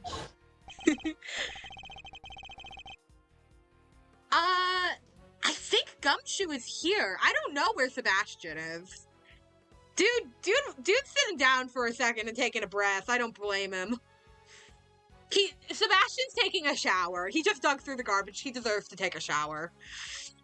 That's right. We visited the garage at his home earlier today, and we found a pair of mechanic's gloves covered in dirt. And if I recall correctly, a sledgehammer and a shovel, too. Why would a pair of mechanic's gloves be covered in dirt? I'll tell you why. Because somebody wore them while they used that hammer and shovel. Dude, what the fuck was Hank up to? They smashed through the concrete to the dirt below, staining the gloves with both substance. Wait, so you're saying... Yes, but we finally know what these footprints really are. It seems highly likely that they were dug by Chairman DeBest. In the report, Fifi mentions, so you do your bit and retrieve the package we laid to rest 12 years ago. I'm sure it's still right in front of that planter where we left it. Areas change a lot in 12 years. I wonder if that planter was on this lot, but it got demolished and is now empty, and Hank was desperately searching for it.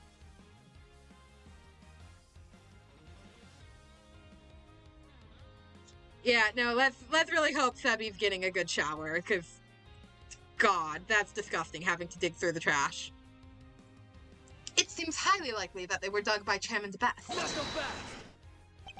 Highly likely. If that's so, then tell me this. Why the heck did he make them? What purpose could they possibly serve? Why indeed? I imagine he must have been digging something up.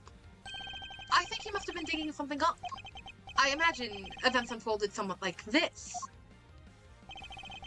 There was something on this lot that he needed to unearth. In order to do so, he cut the chain on the side entrance and gained access from there.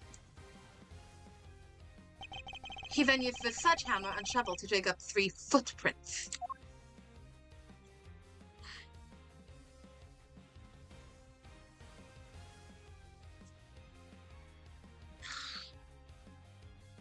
Dude, this evidence song is so good. When he found what he was looking for, he bagged it up and filled in all the holes. That's when Sean must have showed up, right? I think he did, yeah. Chairman DeBest would have had to find a hiding place, and the Taurosaurus suit provided him just that. I love the image of Hank having to hide in that stupid-ass dinosaur costume, because that's hilarious, and all he deserves is to be a laughingstock. You got all that from a pair of dirty gloves? It's good, but it's all just speculation. We don't have any proof that he was inside that suit. He could have dug those holes and gotten out of here before the kid even showed up. Objection. But he didn't. And there's proof of that right there in the footage.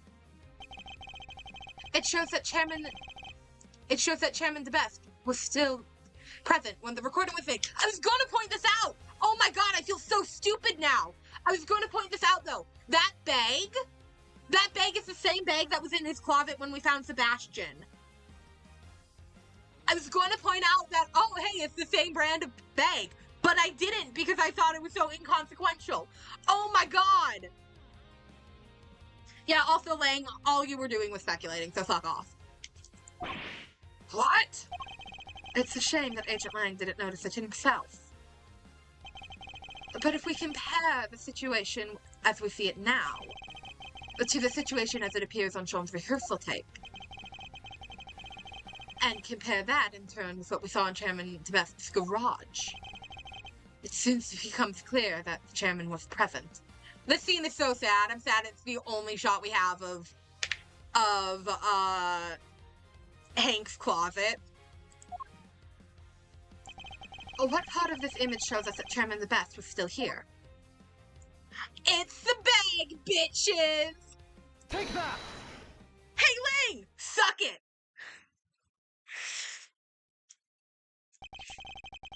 Look at the bag next to the Tarosaurus suit. We saw the same bag in Chairman DeBest's garage.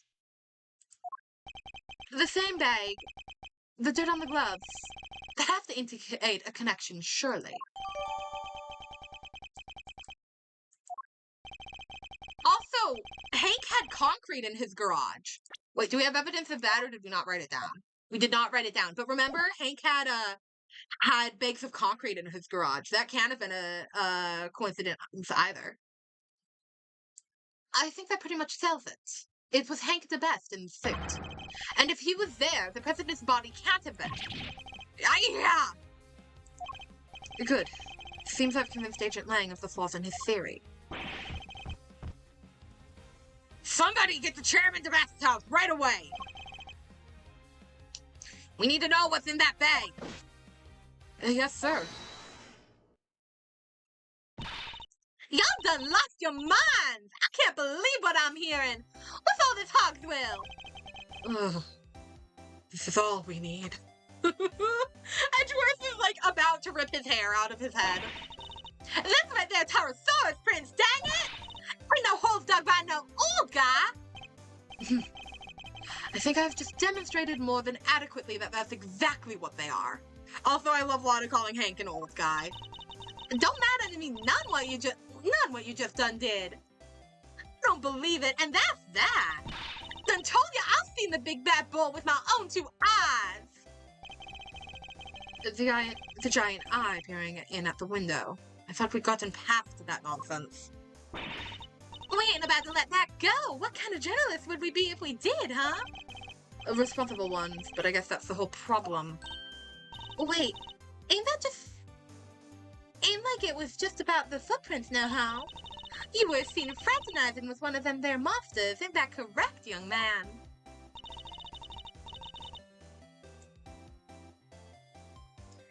Is Lana's insane?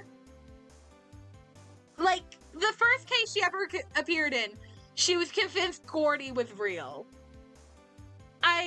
I'm not shocked that she thinks Tarosaurus is real. She's not exactly the sharpest spade in the shed. By the young lady over there, if I'm not very much mistaken. We're never going to get anywhere with these two around. Maybe if we could prove to them that wasn't a monster either, they might finally drop it. What do you think, Mr. Edgeworth? Any bright ideas? Prove that it wasn't a monster. Fine, I don't suppose there's much else for it. Let's see what we can do. What are you two whispering about? Y'all hiding something, ain't ya? Admit it! Lana, why don't you take your medicine, sweetheart? Let's sit down and make sure we've all had our medicine today. I know it's easy to forget. I do that too. I literally, like, I should be on medicine for my, I should legitimately be medicated for my ADHD. But I'm not, because I don't want to be, even though I know I should be. But I do take vitamins every day because I'm, like, severely, like, due to my allergies and my, trouble eating things, I am very deficient in a lot of vitamins, so I have to take vitamins every day. There are legitimately days where I'm like, did I take my vitamins today? Did I do that? Or did I just think I did that? Did I just think about taking my vitamins and not actually doing it? I need to get a better system for remembering if I took my vitamins or not. But there's also been days where I'm fairly certain I double dosed my vitamins. Which means I just got bonus vitamins. No, see, I should also be medicated for my anxiety, but I'm also not. Quick, Tabby, roll tape. Hold it! Could I politely ask that you both calm down? The monster that boy was seen talking to, we know what that is now. Uh-huh. That's right. Sean's rehearsal tape finally clears up that particular mystery. It is? The point at which Miss Nichols thought she saw Sean with Gordy. That would have been right when he was making his rehearsal tape. I think she mistook a certain object for that lengthy creature of the lake. Your so-called monster is right here in this picture. Huh? I don't see no Gordy. That ain't nothing but a dumb snapshot. You're talking to a pro here. You can't fool me with no trick photography. What was Miss Nichols' Gordy, really? It was the camera! Because it had the tarp over it to protect it from the rain. That's right. It was a camera crane. That's what Miss Nichols saw, not Gordy. What? Sean's rehearsal tape was shot from a noticeably elevated viewpoint. A viewpoint that would only have been possible if the camera in question was attached to a crane. Bull! How the heck would she make a mistake like that, huh? Objection! How indeed. Miss Nichols? Yes? You told us that you think you might need new glasses. You told us that you think you might need new... I can't talk today. Me and Penny both need new glasses, apparently. You told us that you think you might need new glasses, didn't you? Yeah. My eyesight's gotten way worse all of a sudden. And I imagine that's when you... And I imagine that when you thought you saw Gordy, he was quite heavily shrouded in darkness. That's right. I really only saw a silhouette. But you done told us! Sickin' like an enormous worm, you said. Y'all about to try and tell us, y'all precious crane? Oh, Jesus Christ, Lotta, what the fuck are you saying? Hold on. Y'all about to try and tell us that your precious crane up and grew skin somehow. Y'all about to tell us that your precious crane grew up... Crane... Jesus Christ, Lotta. Your manner of speaking is the worst. Y'all about to try and tell us your precious crane up and grew skin somehow? Ain't even no flesh on them there metal bones, let alone skin. You're entirely correct, of course, about the crane. About the crane, as well as... You're entirely correct, of course, about the crane as well as it was in this particular picture, anyway. Yeah, no, this is like a non-issue. It's literally just Wada and Tabby are being the worst and refusing to accept that the monster isn't real. But it did have a skin of sorts last night. I knew you were a scoop hater, but this is plumb crazy. You want Tabby and me to starve, that's it. That wasn't my intent at all. Dude, Wada came into the game, Texan. That wasn't a me choice, that's a game choice. Read her dialogue. That's what they're telling us here. But I do think it's time I finally put them both out of their misery. Gordy's skin is right here in front of us. It wasn't skin at all, it was this. It was the tarp. Miss Nichols told us that it seemed likely to rain last night. That never happened in the end. But I think Sean may have covered the crane with rainproof sheets nonetheless. And that my intrepid young reporters is what Miss Nichols mistook for Gordy's skin. What? Ah, heck! Well, Sean, am I mistaken? You see everything, don't you? Gotta say, you're pretty amazing. I'm sorry, Miss Hart, but Miss Nichols' monster was no such thing. It was simply a trick of the light. And just like that, the dream died again. Chief? Okay, you two go, leave. I think that may have finally shut them up. I thought the kid was holding out on us. But it seems I might could have been a little wrong, maybe. All right.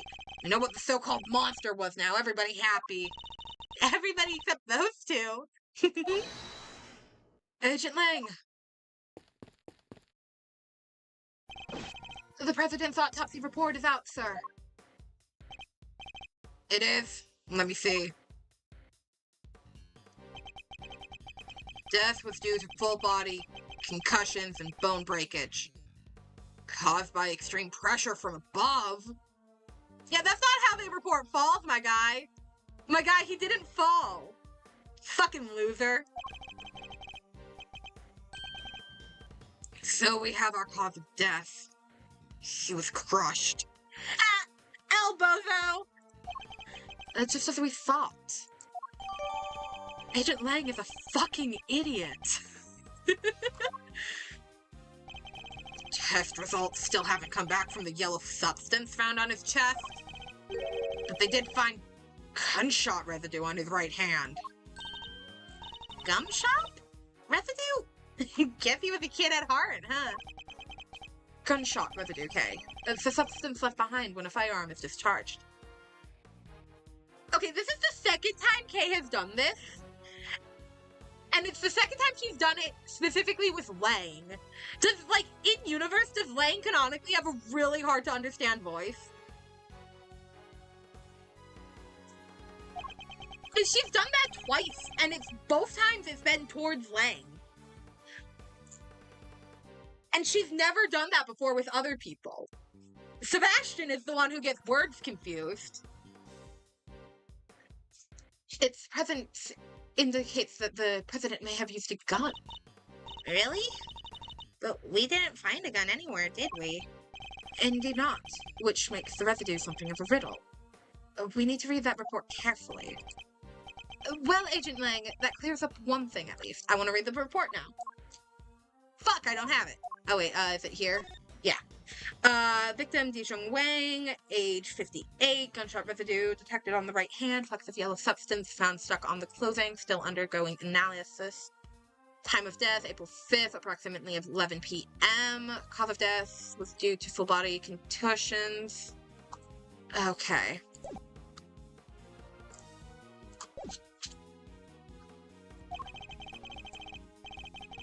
The president didn't die from a fall, which means he wasn't pushed from the roof of a big building. He was crushed by the falling Taurosaurus head, just as we said he was. Guess I have to accept that now. Fine, you were right. Amazing! So does this mean Judge Gavel isn't a suspect anymore? Surely it must. Both the cause and time of death rule her out. She met with the president the night before last. But the autopsy report puts the time of death at around 11 p.m. last night. And we know that the Taurosaurus head fell around then too. The facts all line up perfectly. Phew, what a relief. Sorry, might be a little too soon to celebrate. I'm gonna kill you, Lang. Yeah, let's just say Lang isn't gonna be added to the plushie pile anytime soon. What? Sure, I think we can accept that. The falling head must have been what killed the president. But that begs the question of what could have caused the fall, or who? We know it happened late last night, so we have to think about who was here at the time. Fuck. No, we blame it on Hank. We blame it on Hank.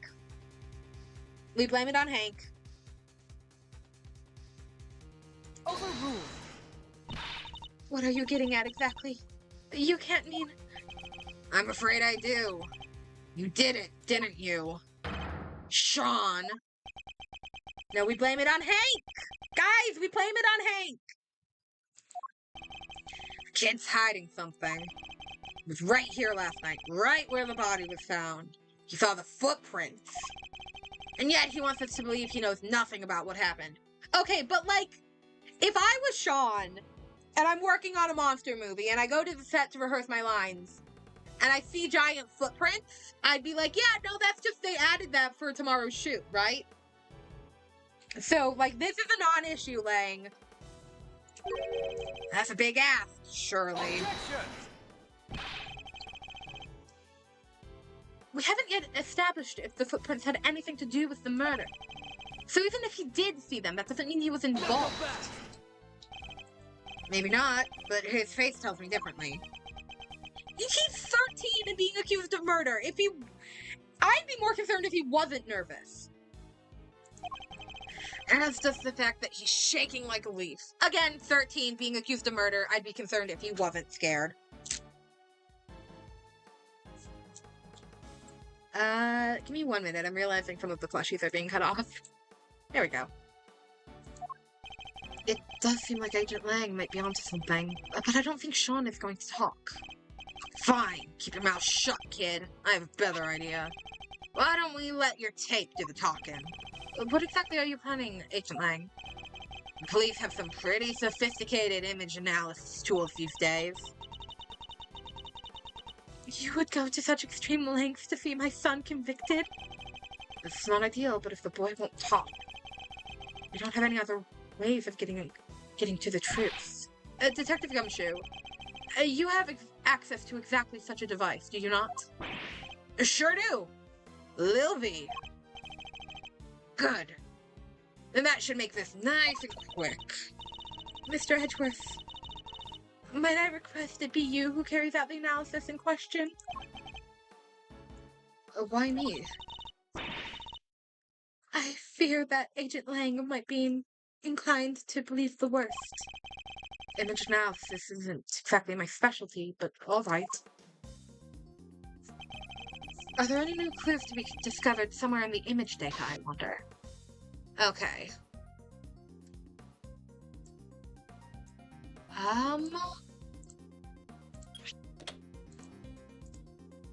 Okay.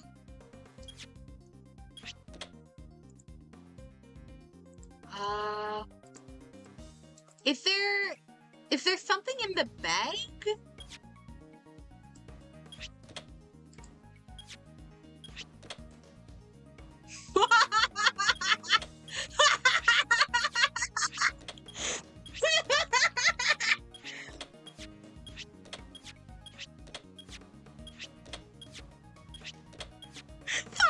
I'm sorry, the way he just appears is so funny.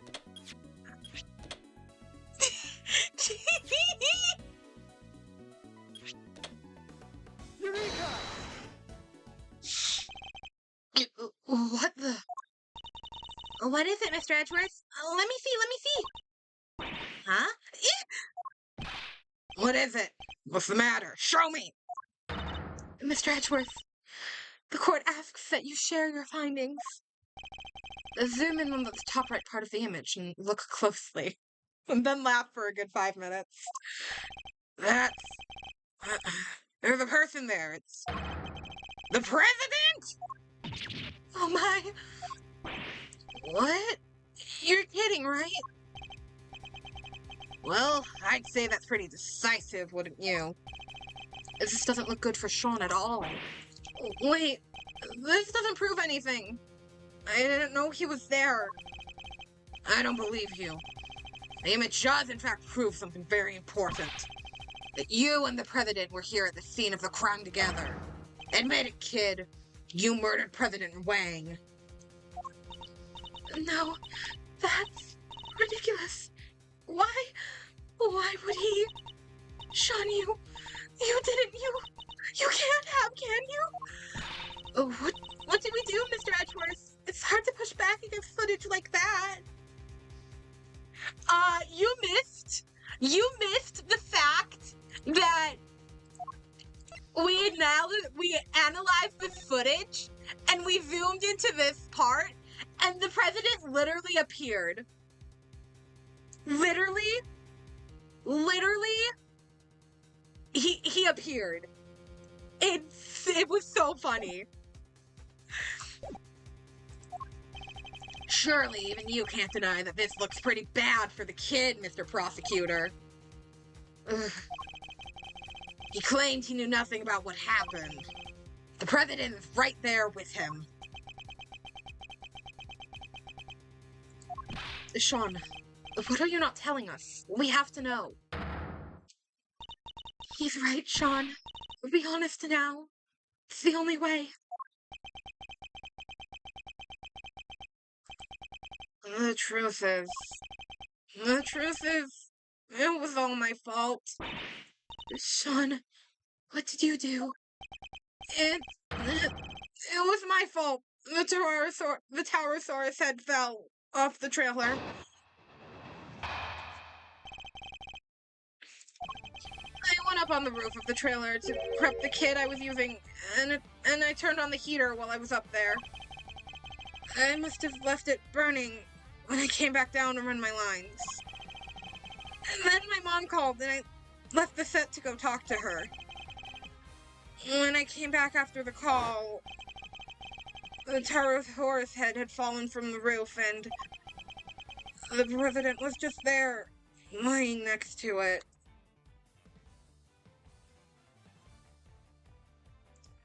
Oh, I hate Lang and calling Sean Pup repeatedly. Oh, I hate that so much. I'm so happy they didn't do that in the official translation. I hate that so much. I think that would have made me like Lang even less. The president was just there, lying next to it. No. We did find evidence of a fire having broken out up on top of the roof. It was just a tiny one, so I put it out myself. So, we're saying the president died because of Sean? If he did, that would make the whole thing just an accident. What did you do with the head after you found it on the ground? I took it apart, carried the pieces up to the roof, and put it back together again. Yeah, this definitely, there's some iffiness here with him disassembling the head and, putting it back up on the roof. But I think it would still count as, he would not be tried for murder. Not so fast! You're saying you put out the fire and moved the head back to where it fell from? In other words, you tried to cover up your tracks. You're a real piece of work, kid. It's not like I did any of it on purpose. I really did just forget to turn off the heater. Yes, and when the fire burned through the legs of the table, it would have collapsed, and the head would have fallen down onto the ground below. You're right, the fire caused the head to fall. Indeed, and I also happen to have an idea about how the fire may have started. Those cans of paints in there by the heater are pretty flammable. I need a great place to keep them. Not so fast! And you swear it was an accident? Seems a little convenient. What was the president even doing here in the first place? How the heck am I supposed to know? I didn't see anybody, I swear! I still don't believe you. Why would President Wang come to a place like this in the middle of the night? His reasons for coming here are something of a mystery, it's true. No, at this point, yeah, now, Edgeworth is definitely, holding Courtney back from murdering Lang. He met Judge Gavel up on the roof 2 nights ago. But he was also here on the movie set last night. Did he come to meet Sean? I think we'll need to go over the boy's statement very carefully indeed. No, dude, the fact that Verity hasn't fainted yet is impressive. Okay, I went on the roof of the trailer to prep the kit I was using and turned on the heater while I was there. I must have left it burning when I came back down to run my lines. Then my mom called and I left the set to go talk to her. When I came back after the call, the Taurosaurus head had fallen from the roof and the president was just there lying next to it. I'm interested by the fact that the head wasn't lying on top of the president. Because, like I said, that man is squishy. We know he's squishy, but I don't think it would have bounced off him. Hold it! Did you notice anything unusual about the body? I don't know. It was dark. Honestly, the fact that he still looks buff right now is odd. The fact that he still looks buff right now is odd. Because, like, he's probably out of rigor mortis by now, which means all his muscles would relax, which means he would no longer be, like sucking in his gut to make himself appear buff. So he would look squishy. He would be his squishy sprite. But he looks buff here. Is that supposed to be something, or is that just artistic mistake? Lack of understanding of how rigor mortis actually works. Oh yeah, Verity's gonna murder Lang after all of this, I'm 100% sure. But rigor mortis is often misunderstood to be, like, permanent. Like, once the body tenses up, it permanently stays that way. But it doesn't. It goes back to being pliable in a few hours. The amount of time it takes depends on the conditions of the body, of the area around it, all of that. But, like, presumably he should be out of rigor mortis by now. But I don't know if this is the writers just not, or like the writers or artists just not understanding how rigor mortis works, or if it was a mistake, or if it is actually something. He suddenly seems even more persistent than usual. I don't think she wants to go back over that memory any more than he has to, Mr. Edgeworth. I'm sure he doesn't, but is that really all there is? Should I push him a little more on this? The game very rarely wants you to back off. It was dark, but you knew it was a body nonetheless.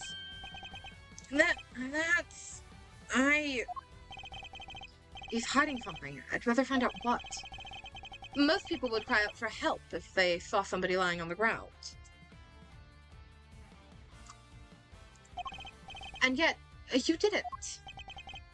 Yeah, because, what was the point? He was dead. So you said. What I'm interested in is how you were able to be so sure. Why were you certain that he was dead? He was lying on the ground, and that huge head was right next to him. Didn't take much to figure out what must have happened. Objection! You couldn't have guessed that the impact would have killed him. How did you really know? I'll tell you how. Because you checked. Fine, I checked, okay? I was scared, but yeah, I went up to the body and I looked and he wasn't breathing. So I was right. But why try to hide that fact? There must be a reason. Could you tell me about how the body looked at that point? I couldn't tell if he was dead at first. There was no blood or anything, so it was hard to be sure. Nothing on his clothes either. He was completely clean. But yeah, he wasn't breathing. So that's how I knew he was dead. Thank you. I'd like you to add that statement to your testimony, if you don't mind. I didn't know if he was dead at first. There was no blood and nothing on his clothes either. But then I saw he wasn't breathing. That's how I knew for sure. I'm gonna press this one first before we present, because I don't want to fuck up. But I want to point out that there's something stuck to his clothes. Hold it! So, there was no blood or any other markings that would have told you if he was alive or dead. Would you say that my characterization of your statement is correct? You know I would. And you saw the body too, so you know I'm telling the truth. You also told us that the lot was dark at the time, and yet you were still able to confirm all this? What is your problem? There was nothing on his face and nothing on his clothes, okay? Thank you, Sean. I think this tells us everything we need to know. Why all the focus on how clean his clothes were? Mine are freshly washed at least. Perhaps you could give us a few details about how exactly you confirmed that the president was dead. Well, I couldn't tell from just standing there. Alright. Objection! Sean, are you lying to us, or is there something else going on here? Nothing on his clothes. Nothing at all. Yeah, nothing. Why? Is there a problem with that? There's something you're clearly hoping that we've forgotten. What are you talking about? There isn't. That's not true. Unluckily for you, we remember it rather well. I'm talking, of course, about the yellow speckles on the president's chest. Also, I just realized that milk must be warm as shit. That's disgusting. You've studiously avoided mentioning them throughout your testimony. An absence I find suspicious, to say the least. That's... I hope, for your sake, you have a satisfactory explanation. Overruled. Oh shit, we pissed off Gavel. Judge Gavel, allow me to explain. But the yellow residue on the president's chest. I imagine it was from a bouquet of flowers. Lion lilies, to be precise. Lion lilies? 2 nights ago, when I met the president on the roof of big building, I presented him with a bouquet. They're a type of lily with large yellow petals. I imagine that the substance on President Wang's chest was pollen from those flowers. Huh, but... they're not there in the printout from the security camera. Only because the president is in the way. It does definitely look like she could be holding something. But why give him flowers? I mean, giving people flowers isn't that odd. That is not something I'm at liberty to divulge. Not so fast. What? More secrets? Are you serious? First you wouldn't tell us why you met with him, and now you can't even tell us about the flowers? My sincere apologies. But all I can tell you is that I gave him the bouquet. Objection! A bouquet that was nowhere near the body when it was discovered. How do you explain that? I cannot. Seriously, Your Honor? Some things you want to explain, the rest you can't? Come on, you've got to give us something here.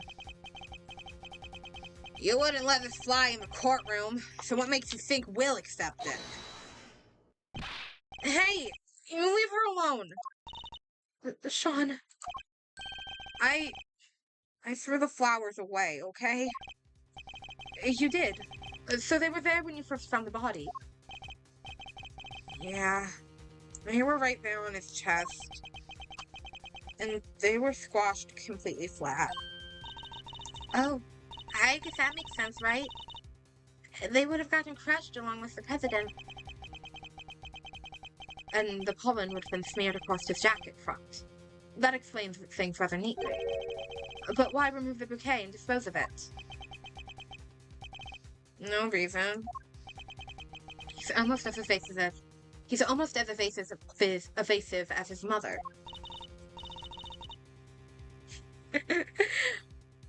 I can accept milk being Sean's comfort drink, but it's still, at least keep it cold. More secrets? They're quite a pair. Overruled. There's no more secrets. I know exactly why Sean disposed of the bouquet. Uh-huh.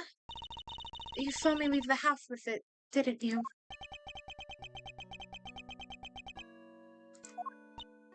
Oh, I get it. When you saw the flowers on the president's body, you remembered your mom with them, and felt the need to prevent her from coming under suspicion. No, you've got it all wrong. That's his least convincing lie yet.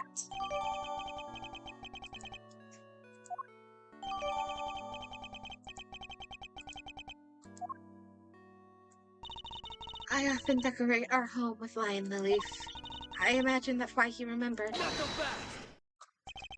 So the flowers his mother was carrying showed up on the president's body. Because of that, he got rid of the bouquet and kept quiet about having discovered the corpse. Well, that ties everything up nicely, doesn't it? A little too nicely for my taste. Lang, I'm going to murder you. Why? What's wrong with nice? I guess you forgot, huh? The kid also told us that he was responsible for the head falling in the first place. Yeah, he did, but... So he's still our only suspect. The finger of suspicion still seems to be pointing firmly in Sean's direction. However... wait. I can think of a far more likely culprit than the boy. What? Who? Who do you think, Lang?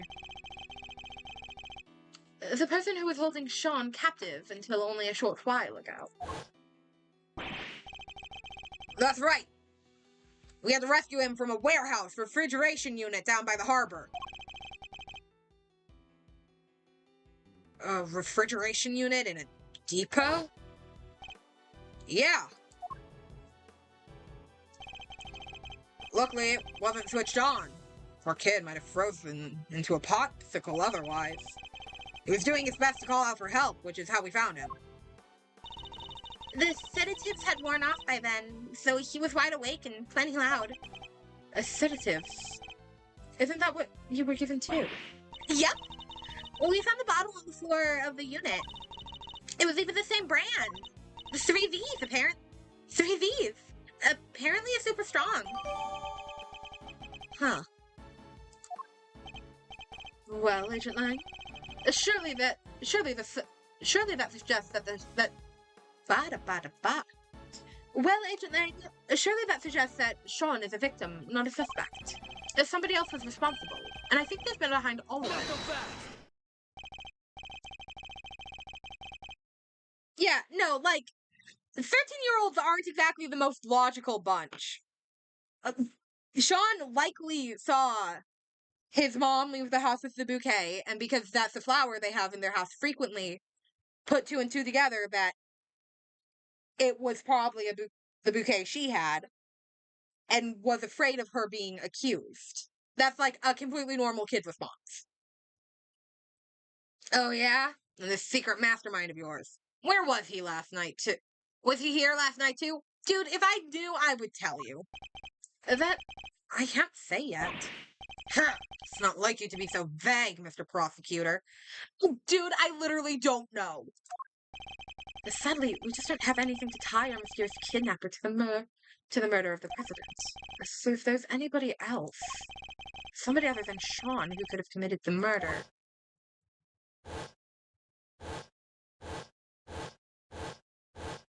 Well, let's accuse Hank some more. You know what? Sure. Of course. So I was right. Kid's still our only suspect. Objection. Yeah, can we accuse Hank already? Not quite. I can think of another. What? Somebody who we just recently proved was right here on the movie set last night. Honestly, I'm shocked we haven't accused him yet. Chairman the Best? Think he killed President Wang? Why not? We've proven that he was present, and that he's murdered people in the past. If he was here, he's as viable a suspect as anybody else. Wouldn't you say? The Best? Can he really have? It's certainly another possibility to consider.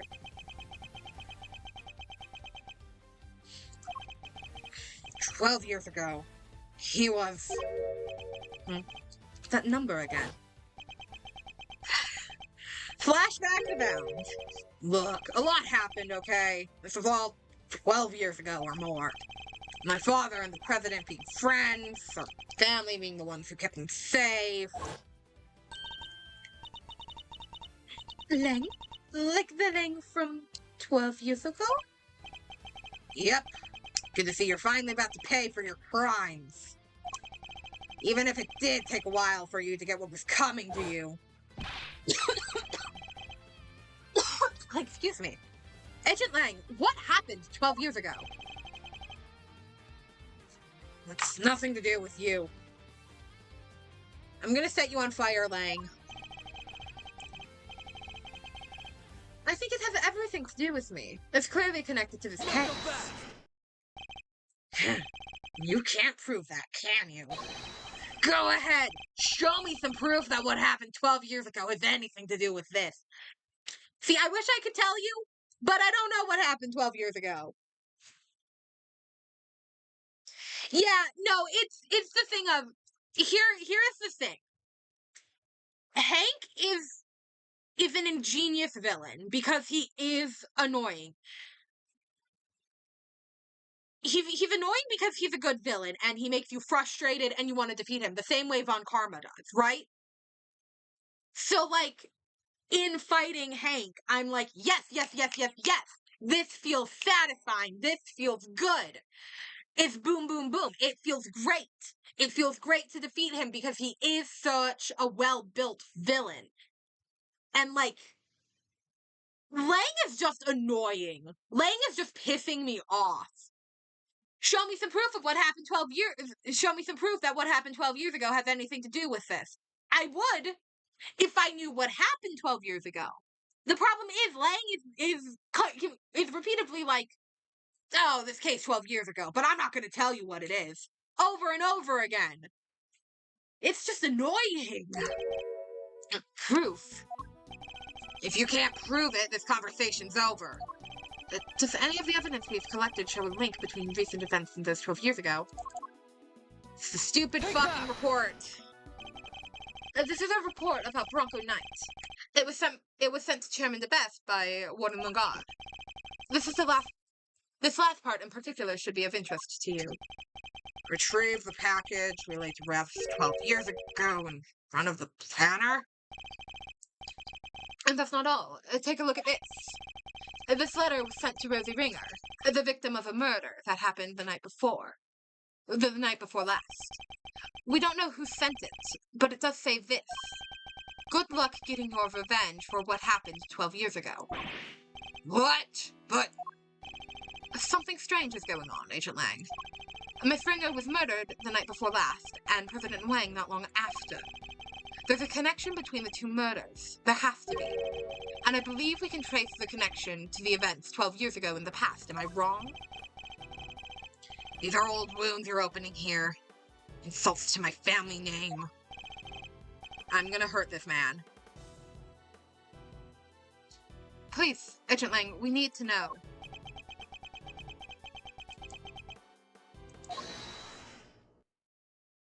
Excuse me? Who on earth was that? Shifu!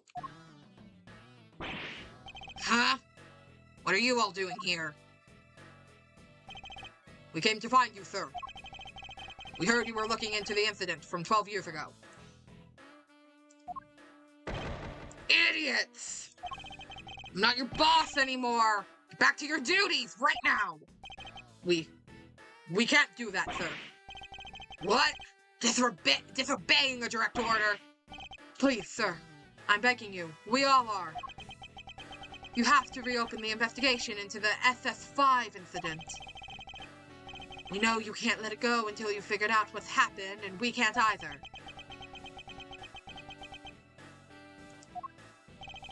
Well, Agent Lang, it seems your former underlings want the events of the past explained too. Think it's that easy? That you could solve the case just like that? I think we can.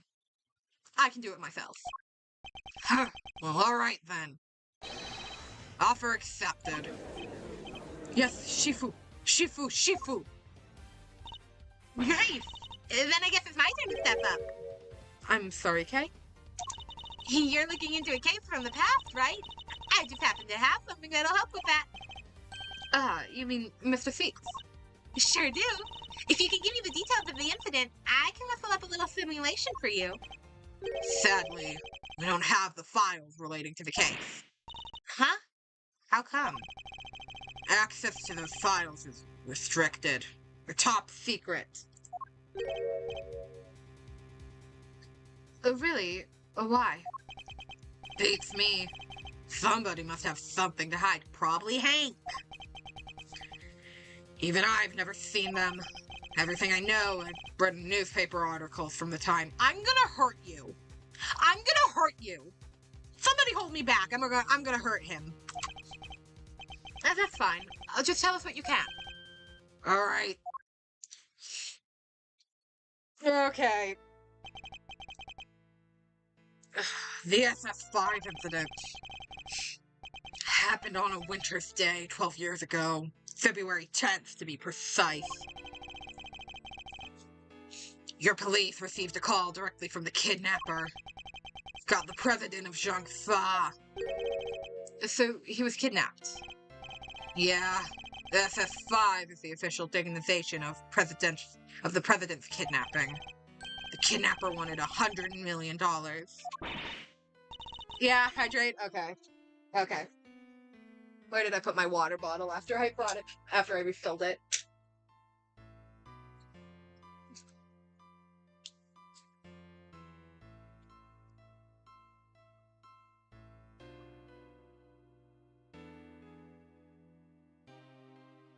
It's hydrated. All right. 100 million? How much money even is that? More than you can imagine, it seems. The last person to see the president that night was my father. They were together at the embassy of Zhangfa until midnight on the 10th.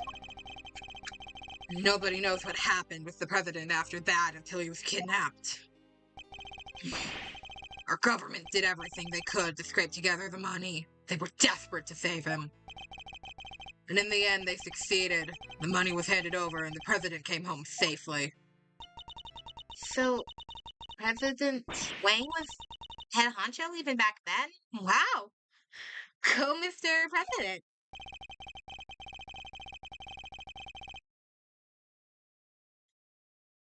Yeah, no, it's like, we literally have a judge 5 steps away from us. And she seems like a fairly powerful judge, considering she was on the committee. I hate Lang so much. This is his fault. This is Lang's fault. The length of time he stayed in power isn't even close to the most impressive thing about him. Agent Lang was clearly very fond of President Lang. I assume the kidnapping was thoroughly investigated? It was. But the investigation was top secret, as was the trial. The trial? So a suspect was arrested. Yeah, none other than our friend Fifi Lungard. What? Is that why you visited the prison? It is. I was put on what you might call extended leave from Interpol. So I thought I'd use the time to look into what happened 12 years back. So we get in trouble when we do investigations without authority, but Agent Lang's just allowed to do whatever the fuck he wants. And I wanted to see who I was dealing with. She was found not guilty then, wasn't she? Yeah. My father was in charge of the president's security at the time. But they held him responsible for the kidnapping and stripped him of his duties as presidential bodyguard.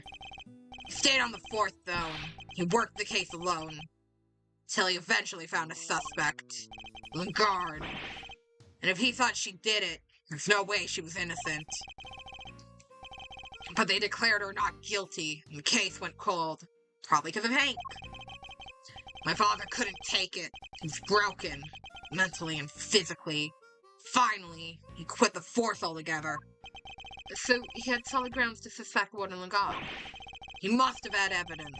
He wouldn't have charged her otherwise. Listen, if he's anything like you, I'm kind of feeling like he might have.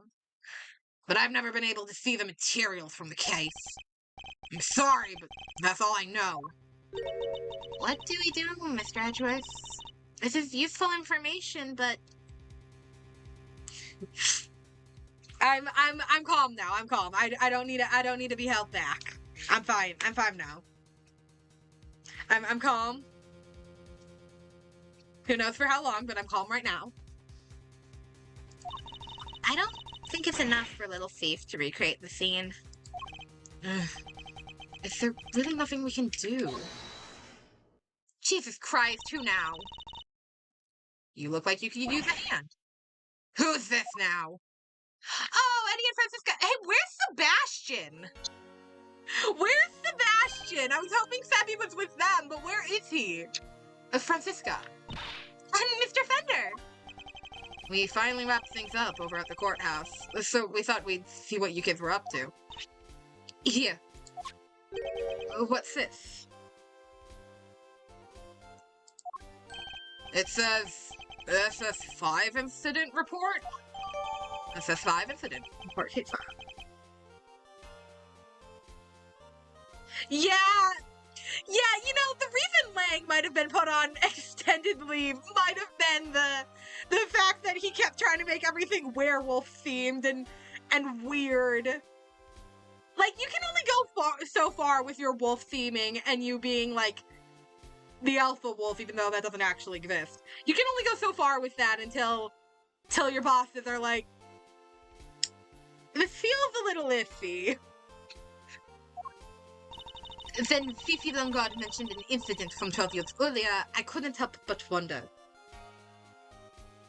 Yeah, no, Sebby just gets to chill in a bathtub, and you know what? I'm fine with that for him. He gets a nap, too. He gets a nice bath and then a nap. So, I decided to look into it. And this is what Interpol provided. Nice work, Francisca. Don't get the wrong idea, Miles Edgeworth. You're no longer a prosecutor. I didn't do this for you. I did it so that a colleague could solve his father's final case.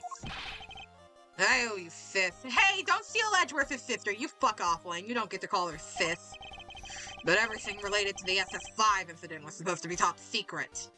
Listen, when Francisca has a whip, you don't question her. Yes, but the classification was applied to the prosecutor in charge of the case. Hank the Best. He was the prosecutor in charge? Oh, so no wonder everything got covered up. Him again? Don't worry. He set himself on fire and died. Yeah, Sebby gets some hot cocoa. That's probably best for him. He just gets to chill. Due to the outcome of this morning's case, he has been stripped of his authority. An outcome that was in no small part thanks to the efforts of his own son. Sebastian. So in defeating his father, he made the old case files available to us. It sounds like we owe him. Prosecutor Sebastian the Best is busy wrapping things up after the conclusion of the Lungard trial. But he asked me to give you a message. Leave Dad and Lungard to me. You focus on your case over there. He's even starting to sound like a prosecutor. Indeed, he is. All right! Now that we have the case filed, I can recreate the scene, no problem. Excellent. Let's get started. According to the files, the incident occurred exactly where the father is now. Then what are we waiting for? With me, everybody!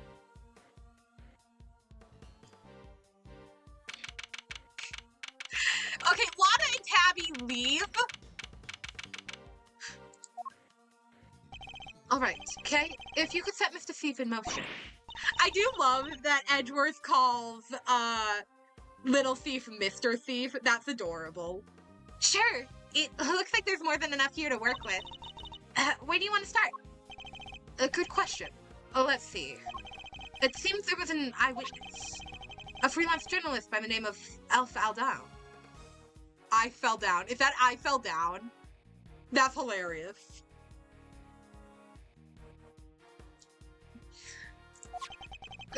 But apparently, he was killed by the culprit for witnessing the kidnapping. So this is where he saw it all happen, huh? Here? As in the big building? No, construction of the big building only began a year ago. I'm sorry, they built 51 floors in a year? They built 51 floors in a year? Before that, it had been a piece of abandoned property. And before that... Now we're getting to the stuff I know. Lang, fuck off. 12 years ago, this place would have been a happy family home. Like, for retired people? No, it was a place for children without parents. Lang, you can literally just say an orphanage. Fuck off, Lang. I said it first. An orphanage, in other words. The president was kidnapped from an orphanage? Yeah. The place was run by Fifi Langard. She called it her happy little home, and that's what she called the prison. As the proprietor of this institution, I suppose it's understandable that she came under suspicion. The President Wang, Hank DeBest, and Warden Langard? Surely the SS5 incident must be related to our current case. Okay, could you enter the data relating to the murder of Mr. Aldown? It seems sensible to assume that he was killed by whoever kidnapped the president. So if we solve the murder, we solve the kidnapping. And nice! Alright, we're counting on you.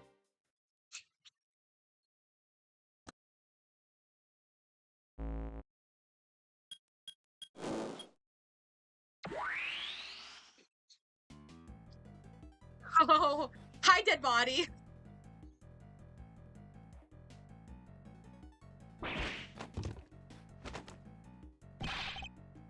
What the heck is this? When did I grow to become so blasé towards people's reactions to Mr. Thief? Yeah, no, 51 floors in 1 year is insane. What we're seeing is the front yard of the orphanage as it was 12 years ago.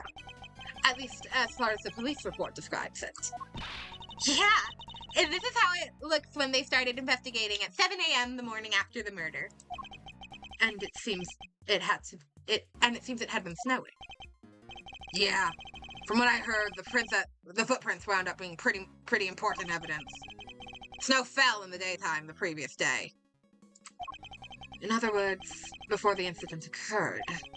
Meaning that none of the relevant footprints would have been obscured by new snow. I think we'll need to pay these footprints some special attention.